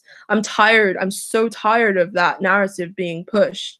I feel like we're so past that point now. We can't afford to mess around in this way anymore. We need to push for real systemic change. And we need to push for a new social system outside of capitalism. I feel like that's the point that we're at, and everything else is just kind of, it pales in comparison. No, I understand what you mean. Like going back to Hillary Clinton, gender and issues around gender and misogyny and power and how our power is structured and toxic masculinity and the impact it has were so huge. But that, like, with her, it was just, but I'm a girl, the end. Like, they didn't, like, take it anywhere, it was just, but this is a female one. Like, okay, but she's also a female one that is just as toxically masculine as any other warmongering, person. Like, and not that, like, I also appreciated, and I felt that people weren't necessarily, I appreciated that there was some misogyny and sexism that was directed at her, and that was part of the puzzle. And I appreciated that there were a lot of women who had fought for a long time to see something, who were feeling a certain sense of pride, and people were sort of pissing all over that. But it was just, at the end of the day, you can't just say, well, I'm a girl, therefore feminism. Same with Obama. Yeah. Same with Obama. Like my mom is I don't know if I would say she was a boomer or a Gen Xer. She was born in 1962. So she is very much kind of part of that neoliberal Black caucus. Part of what moved us to America was the fact that she was working for a nonprofit underneath the Obama administration. So I was very steeped in that whole DC. Well, I was a child, but I was like 14. But I observed things, and a lot of Black people, especially older Black people, saw Obama as like a dream come true, something that history had been leading towards, as if it was gonna solve all the problems of racism, and it did fuck all. In my opinion, it did fuck all. Like, it certainly didn't. I'm sorry that I just have to be radically honest here. Like, I'm so tired of, and I have the same argument with my mom all the time, because she's still kind of, she was very distraught at how unceremoniously he was removed from the White House and replaced with a white supremacist. And I was like, Mom, this is how the system works, and the system does what the system fucking does. Like, it was almost like a denigration to them. They thought, like, she saw it as like something that had been worked so hard for, fought for. She went out and campaigned and all of these things, and it was a very big blow to the optics, quote unquote. And I thought it would be a lesson to teach people that these optics don't really fucking matter. What matters is the systems that are at play. Optics and good intentions can only take us so far. And I feel like that is what, liberal politics has been. Even like the most well-meaning liberals, that's what their politics has been focused on. And that's why, the left is kind of in the state it's in right now, Obviously the left has also been destroyed and subverted on like a bureaucratic and like governmental level. Yeah. Purposefully. But Yeah. I feel like a big part of the kind of thorn in our side at the moment, the thing that's kind of stopping us from having growing legs and sprouting wings, is this kind of reckoning that needs to be done when it comes to liberal identity politics, and really, you know, bringing identity politics to where it's supposed, back down to where it's supposed to be, back Yeah. down to what it's supposed to be for, and where what it's supposed to mean, which is all about the material circumstances and people's ability to thrive in this world, free from coercion and constraint, not Mm. about representation and all, and you know, that's part of it, but it's not the whole shebang. Yeah.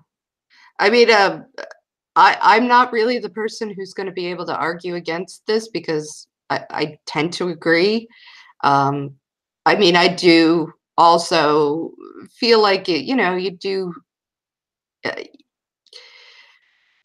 a couple of things. One is that there are a lot of people who really care about it, and I do, from like a sort of anarchist standpoint, I think that supporting any leftist movement at this Mm, point is a good thing to do. And if the leftist movements are going to be or going to incorporate, like for instance, in a lot of the sort of on the ground stuff that I do, mm, that I don't talk about very much on my channel because I don't want, like, they're completely separate. Like I'm just a worker bee in when it mm, comes to the on the ground stuff. Like I yeah. don't speak, I don't sort of assert myself there, and I don't, and most people wouldn't know that I have, you know, an area where I do, like, because I was keeping my identity secret. Um, so I Which is know that. same with me, because it's important to keep privacy. Definitely. So it's like, well, Thought Slime is bringing up there are some really shitty leftist movements. That's true. That's true. I was criticized. I was starting problems with leftists today. Thought Slime. I was getting into it.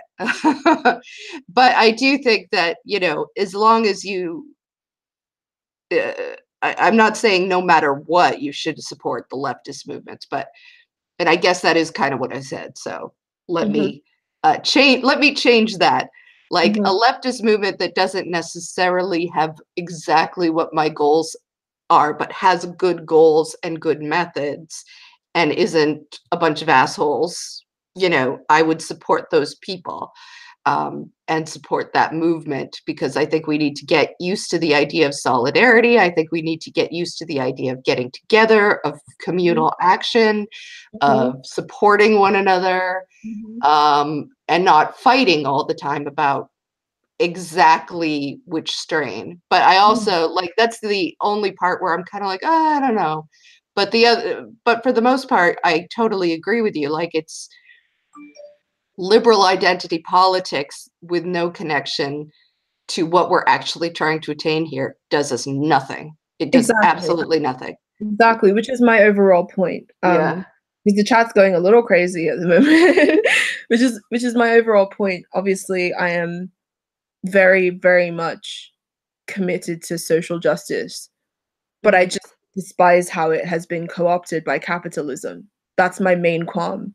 Yeah. Uh, and like I really just on a kind of empathetic level, obviously with people like my mom, I empathize with what it meant for them to Mm. be, but other than that kind of warm fuzzy feeling, where the fuck are we today, you know? Yeah. Like I mean, it's kind of a catch 22 in that sense, because I love my mom and I love, you know, people in my family, and I also got very emotional in 2008 when Obama was sworn in as well. I was 14 years old or something. Yeah, I was a kid. Um, but yeah, it was an emotional thing to see, and I understand how those optics can be incredibly meaningful for people. But at the same time, I'm interested in a material analysis of things, Mm. and if we're going to look at it in that sense, you know, not a whole lot necessarily gets accomplished in that regard. So that's kind of where I stand on that. But it's complicated, and it's also painful to talk about, because I'm not trying to be sectarian or whatever about it. Like, I vote for Labour in the UK. You know, in the last election, I voted for Labour. Like, I'm not necessarily against, you know, uniting with other forms of leftist or other forms of leftist movements or whatever, especially when these things can truly have, policy can truly have a tangible effect on people's lives and stuff. But I'm more interested in direct action and how we can create our own forms of systems outside of the status quo, and how we can kind of affect and create a new culture outside of the main culture. Because within the frame of this culture and this system, it's very hard to ethically accomplish the things that we want without it turning into pragmatism. Yeah. What concerns me the most. Well, I'm very concerned because Trump really has energized the left, which is great to see. And it has started some things like moving, and some people talking and some ideas flowing. And part of me is worried that, let's say we knock Trump out, and get a more liberal, in the American sense of the word, government in, and things get a little better, like, which will be good. I'm not interested in having more pain and suffering visited upon the people of my country. And at least, you know, like, some of the things with camps and children are so horrible all the time that it's like, it's very upsetting. So, but I worry that we get a more liberal government in the American sense, and then the left goes home and goes and has other things. Yeah. Like, it's like, no, because that just means that people want like another cool dad Obama to come along and make it all go away, and we can just kind of return back to neoliberalism and, you know, pretend like we've reached the end of history again. But we're beyond that, you know. Yeah. That will never happen again. It will either be, you know, fascism, or the left gets its shit together. I feel like that's where the cultural zeitgeist is right now. It's in flux, and we have a really amazing opportunity to really push and to really kind of get things to grow legs and wings. And I feel like that's why I want to shake liberals kind of out of that complacency and that kind of shell shock. Because we need to move forward now. We need to move forward. We really fucking need to move forward. We've got work to do. And, you know, someone in the chat is saying that Black people are happy because they can, they believe that they can accomplish great things like becoming president like Obama. And the question that I would pose is that really the goal? Like, what's the goal? Is the goal to be great underneath capitalism and to be able to have power, which inevitably rests on exploitation? Or is it create a fairer system for everybody? Like, that's kind of where I stand. So, yeah. Yeah. I mean, I think, like I said, there's room for incrementalism. And the other thing that I don't want is, like, we do have to dismantle racism and sexism and these sort of gender ideas and all this stuff. Like, we can't just start up a new, you know, a new thing, but keep all those things with us. Yeah, exactly. White supremacy. So we have to dismantle that shit too. Like, I'm not one of those people that says, you know, I really get frustrated in some leftist spaces where they have a total disregard for any kind of identity politics. And that's just a way of keeping toxic power structures in place. It's like, where are you going to be? Let's say we gave you, all right, go ahead. It's your turn now. Come structure us a community, structure us a world. Like, no, you can't do that right now because you're still, you're still invested in these ideas of white supremacy and, women being inferior and, gender norms being all natural things that we need to protect at all costs. Like, so fuck off. Like, just fuck off. Mm-hmm. I mean, it's crazy because like this is like the place where I run into the most trouble usually because my critique of identity policies is specifically from a leftist perspective. Well, my leftist perspective, I can't speak for other leftists. Mm-hmm. And it's more so, like you said, about not about being worried about things being absorbed into the power structure and inevitably being used to oppress other people more than anything. I'm afraid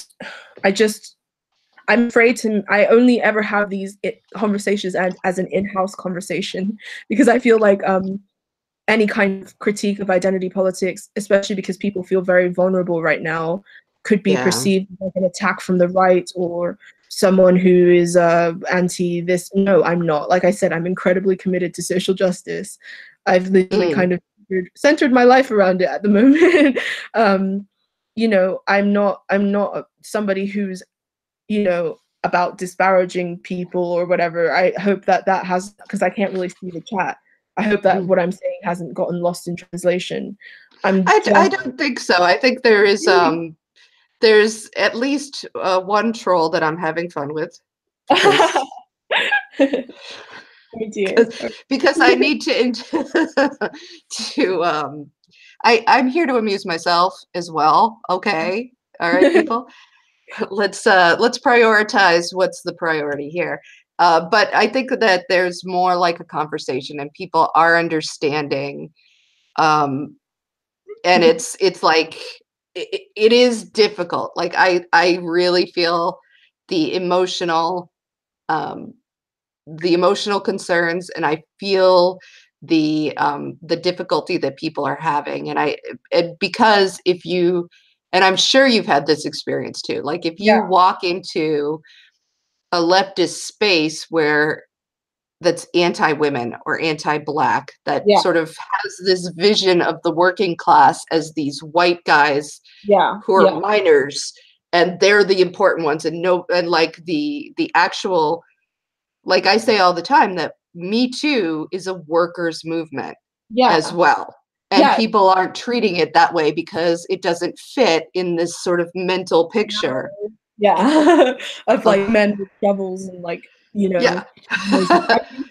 mean, I totally experienced that with class reductionists. Like, for instance, like there is an element on the left that's like incredibly anti-identity politics. Mm-hmm. I think that any form of identity politics is a distraction from, talking about oppression underneath in the workplace and all of these things. And anytime I bring up issues that specifically affect the Black community, I get derided, I get called, SJW person or whatever, or like a liberal or whatever. And that is also a massive annoyance because, I feel like it's important to talk about identity politics. It's important to talk about the issues that specifically affect women, that any minority, whatever. I think that the way that it's been co-opted by capitalism is what is detrimental. And I feel like people get like people, again, like I said, get lost in the mire in that regard. But yeah, there are some incredibly reactionary elements on the left who are super anti-identity politics and really see socialism, communism, anarchism as a white working man's movement. Yes. Like, even though they won't say that, that is clearly in practice how they picture it. Because the minute you start, like I remember talking about, and this was like a recent Twitter thing, so, take it for what it is. But, a guy is trying to convince me that, because personally, I know that Marx had his own particular words for certain things, but to me, if you are a stay-at-home mother, you're part of the working class. Like the fact that you're not making a a 9-to-5 investment in capitalism. You're part of, you're working, and you're working You just for, don't get paid for your labor, right. unfortunately. It's a non-paid, but it's Yeah, still, like, to me, you're every bit as much working class. of And so course. this guy was saying, not only disagreeing with that, but also saying, a lot of the 1% would technically be considered working class. And I was like, okay, well, we're clearly not operating on the same idea of what we're trying to fix here. like, like it's just like, miss me. You Exactly. that is like, I'm not going to screw working poor mothers, but let's help the 1% who technically are working, like, under some sort of really obscure definition, could be considered, if you squint hard enough, working class. Because to me, they're just not. Like, like, fuck that. They're capitalist bitches. Come on. Exactly. Exactly. I mean, it's very difficult to sometimes have these conversations because, like I said, I was talking about people getting possessed by social constructs.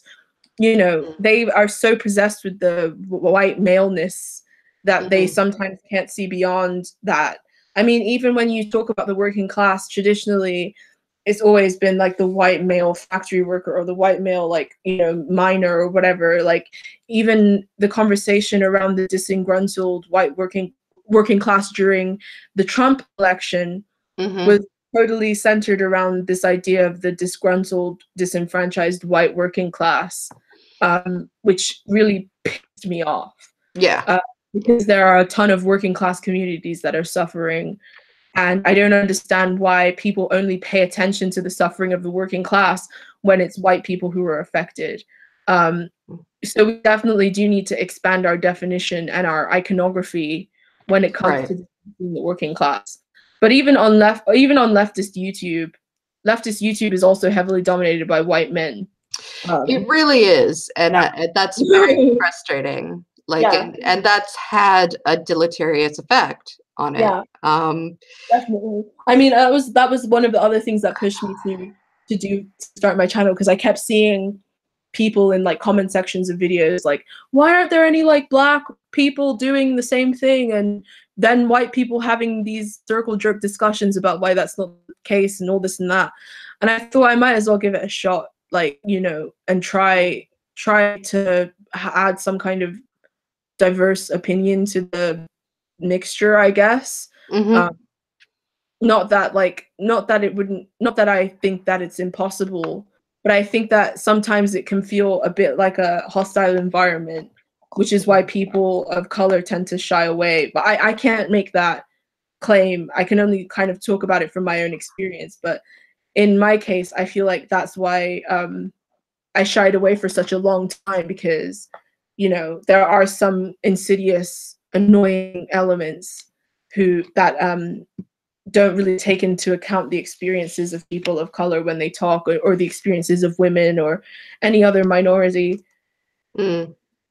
Yeah, I mean, there was something that was going on, and it felt really awkward to me. But it was this Reddit thread that was apparently about the leftist YouTube, and I think there was one person of color on. I was like, why are you, what? Like, you should know better. I shouldn't have to, like, be the person that says, okay, let me list black people for you now.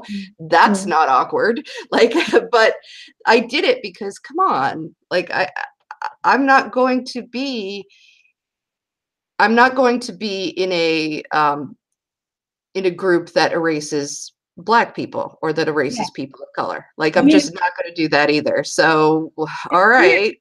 It's weird because, like, there are some, because people are always like, there are none, and I'm like, have you looked? Oh yeah. I could. Have you asked around? Like, there are some, and like, I'm also constantly on the hunt as well, and like, also in terms of just like trying to support as many as I can find with whatever I can as well, because I understand that it is hard. And not even just that, like, keeping up a YouTube platform is really difficult. Yes. Like, Yeah. and especially because it's labor. It's labor, and a lot of it is like immaterial labor, and it's not something that's an easy feat to do. And like it takes a lot of time, energy to be able to do it, cultivate an audience, find new ideas to talk about, find interesting ways to put them across. And people who are from historically disenfranchised communities often don't have the opportunity to do that, or to even think about doing that as an option, like. And even the ones who do it is a precarious option, because you never know how you'll be received or whether people will even care or support you. But for the most part, it's been quite positive. Like, people have been quite receptive and quite positive. I've had a few run-ins with some annoying people here and there, which is pretty much part and parcel of the territory. But for the most part, it's been a very positive experience, and people have been generally supportive. It's just that, like, I want to see more voices from other people that aren't like white. Like, I feel like our anti-capitalist ideas need to be talked about, and I feel like our experiences underneath capitalism also need to be examined as well, in a way that ties into our unique issues.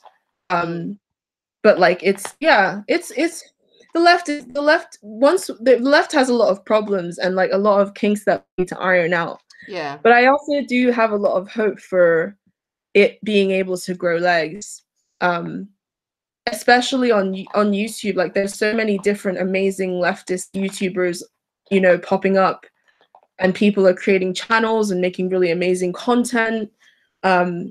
I mean, the right wing still heavily dominates YouTube, unfortunately. Yes.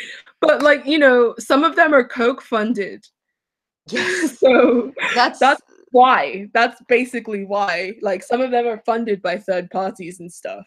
So it's difficult for us to really compete, which is why, there's a lot of pressure being put on leftist YouTubers. Like, you guys need to, like, overrun the right and fight this cultural war and this and that. And I'm like, well, there's no George Soros that like funding us, Yeah, we're really not. Like, anybody who's doing this is like we're not making big money off of it. Yeah. We're not even making like living wage off of it. I'm certainly not. Like, I'm here because I have the privilege that allows me to be here. Is a big part of it.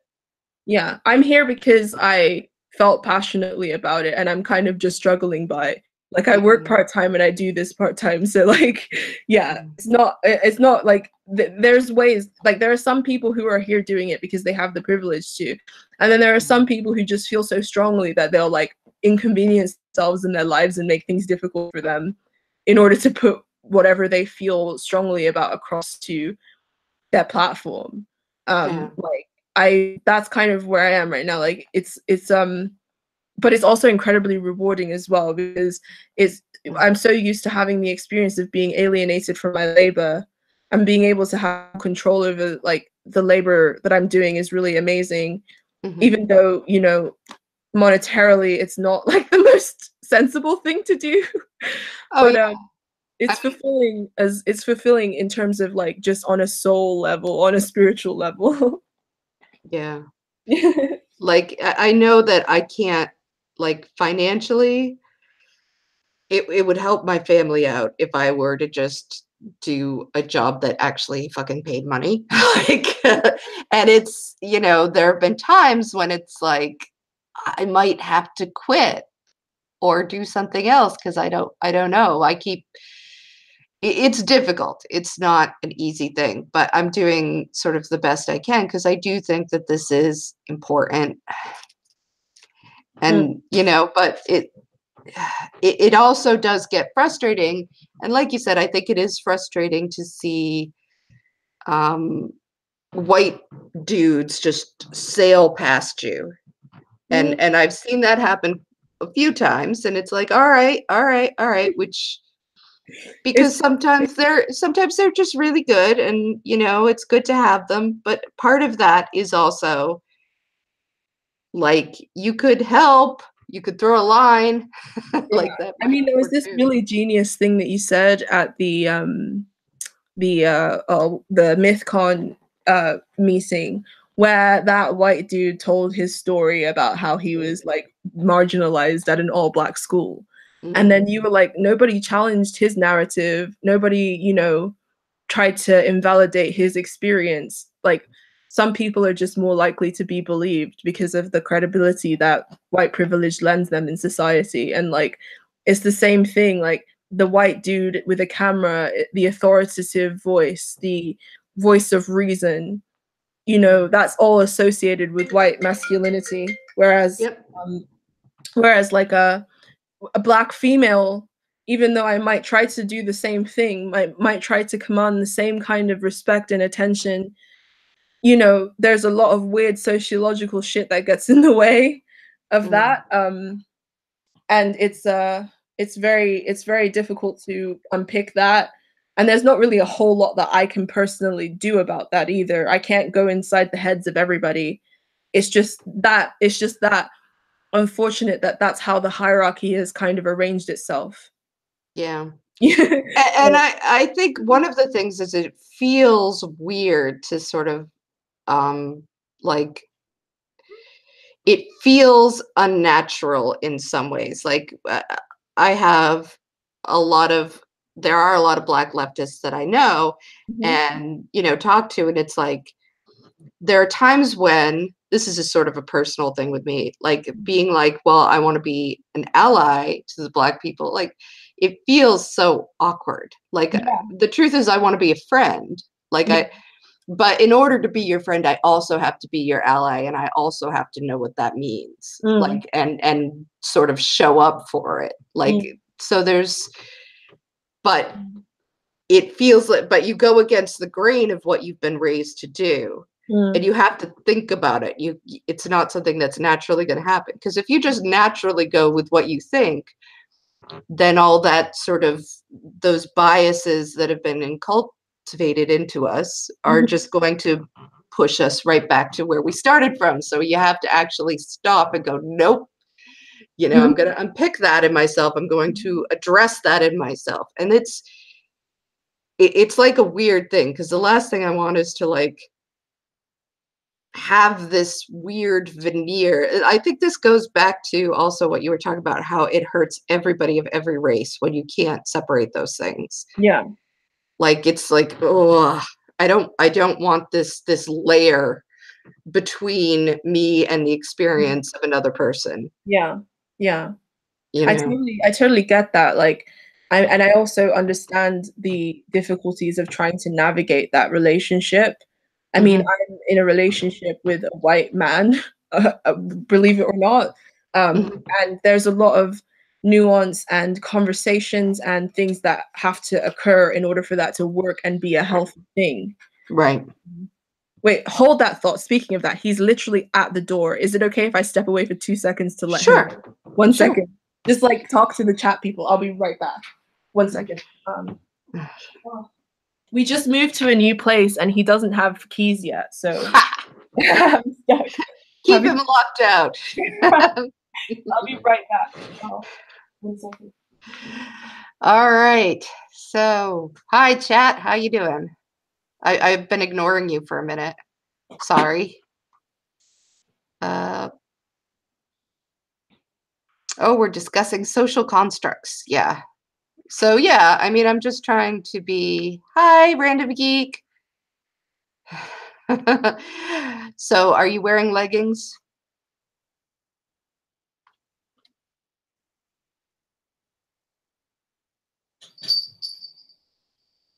Um, that's right. And we're not giving you the keys. We're not giving any white men the keys. But I'm sorry. I just. Oh shit. Now I feel like I misgendered you, Thought Slime, and I'm sorry, genuinely. Do I agree with the idea of whiteness as one of exclusion? A lot of times I do. Yeah. Shannon Q is at work and I don't see her. That's true. I don't work with you. Hi, Shannon. Um, all right, but yes, I think that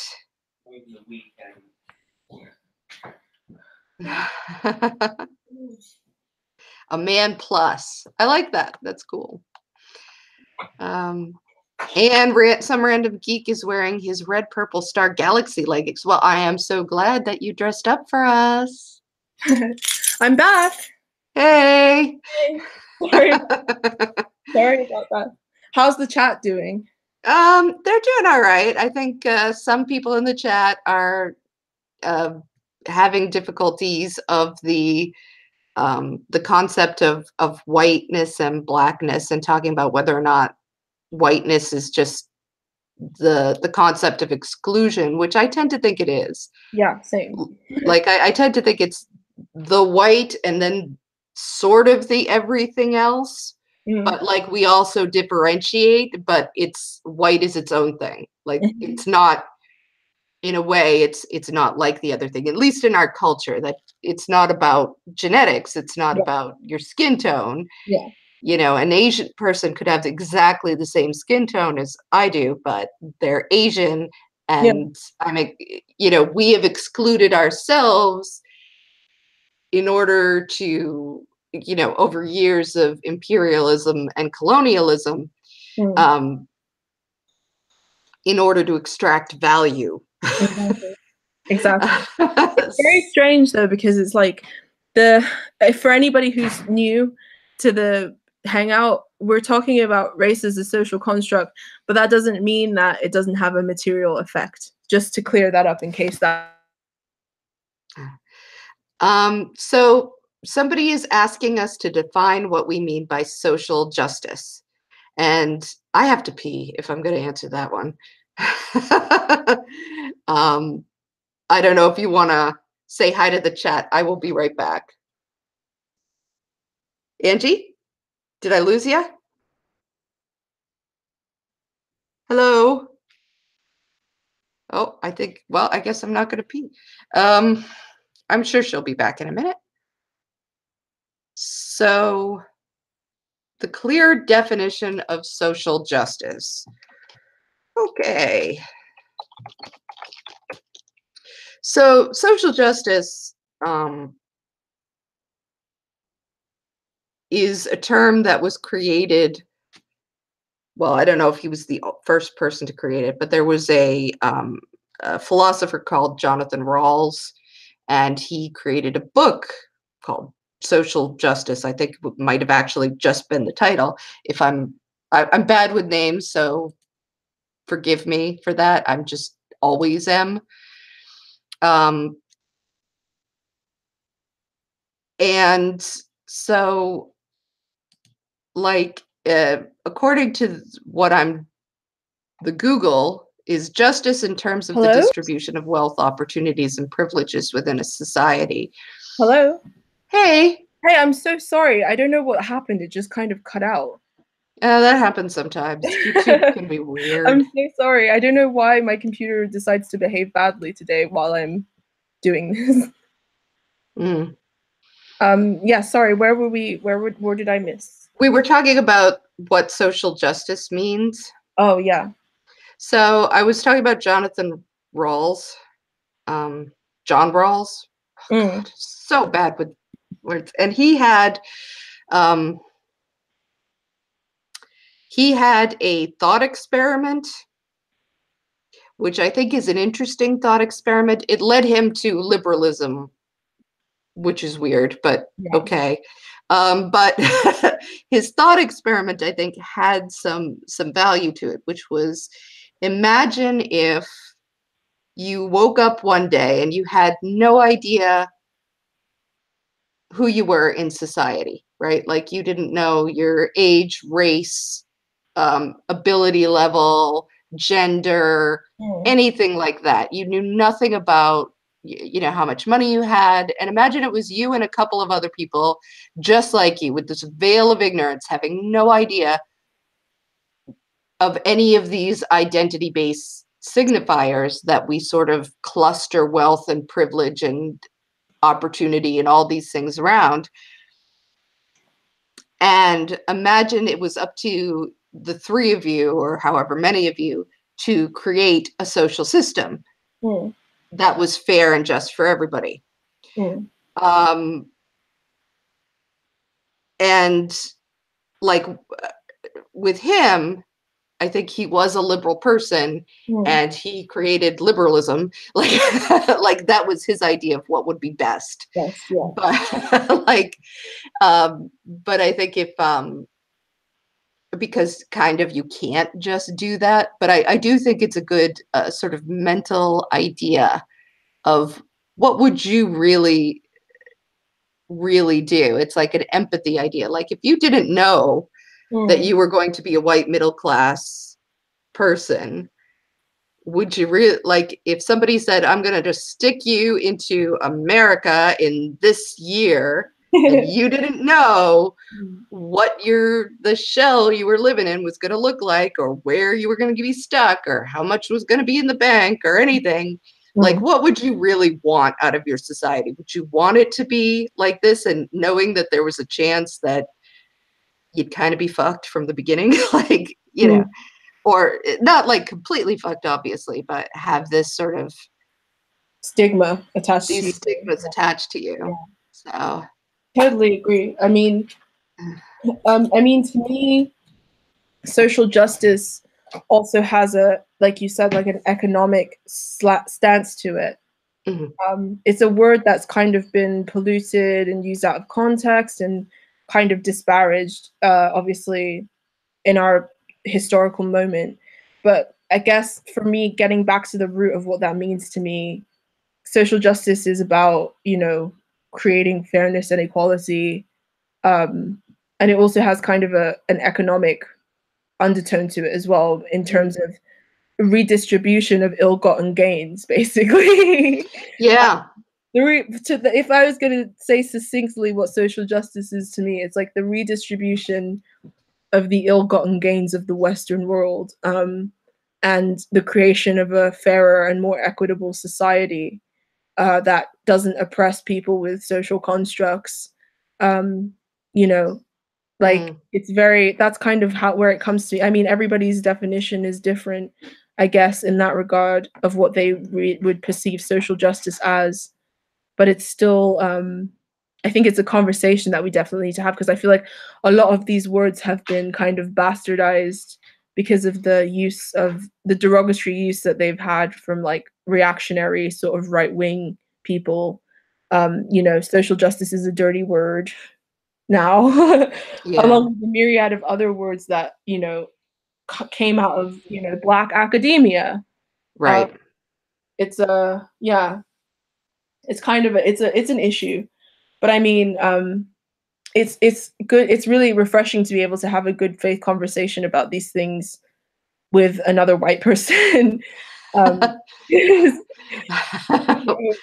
never know what you're going to get. It's like Russian roulette. When white leftists, sometimes I feel like I'm playing Russian roulette, because I can understand that. There's a chance that you will run into somebody who will, you know, go all class reductionist on you, or, you know, and that's the thing, is I can understand, you know, having critiques of Black liberalism. That doesn't make you a class reductionist. But like, if you're going to just disparage any Black person, including one like me who's actually anti-capitalist, for even bringing up race, then I think you have a big problem. Yeah. Definitely.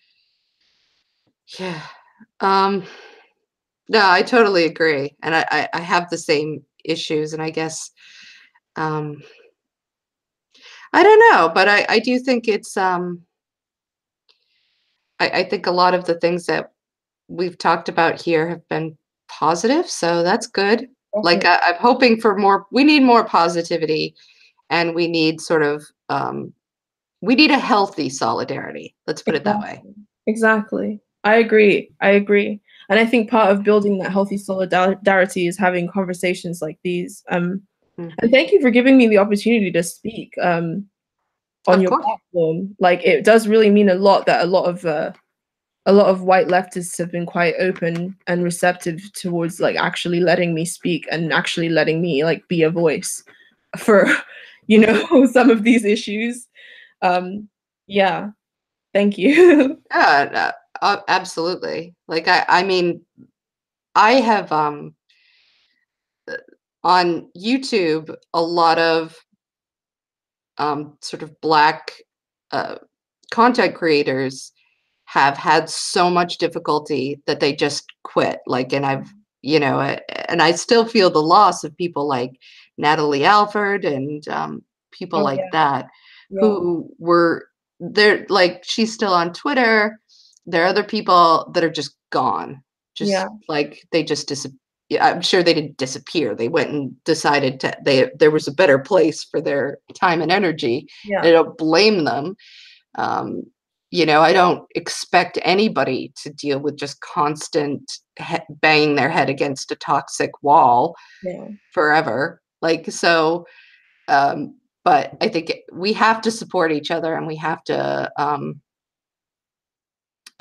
make sure, like, we have to sort of um, consider, like, whether or not we're really just recreating toxic systems, or whether we're like actually trying to break out of them yeah. and do the work of that. So no, it was really cool having you on. I think we agree on a lot, and it was a after some of the conversations I've had lately, let me tell you, it was a breath of fresh air. Thank you so much. I had such a great time talking to you, and thank you for, you know, giving me the opportunity to speak again. Like, it's real praxis in the sense that like I feel like I've been heard and I feel like I've been able to like really develop on my a lot of my ideas through like hearing your take and opinion on certain things. So thank you so much. Well, you're brilliant, and your channel is really brilliant and really well done. Thank So you so much. it's like, and especially for having only been around for 4 months, I think it's really incredible. So, Thank you so much. Thank you very much. That really means a lot to hear. aw. Because, you know, all the stories of other people throwing in the towel, like it kind of does mess with me a little bit. But to hear, you know, people like you, people like Peter Coffin, like really give words of encouragement is really, really meaningful. So Yeah. thank you so much. All right. Well, love fest for everybody. I think we're all spiritually enriched now. Let's take it out. Let's take it out and go save the world, people. Yeah. I'm expecting a lot out of the chat, so get on that. All right, cool. Thank you. All right. Bye. Bye.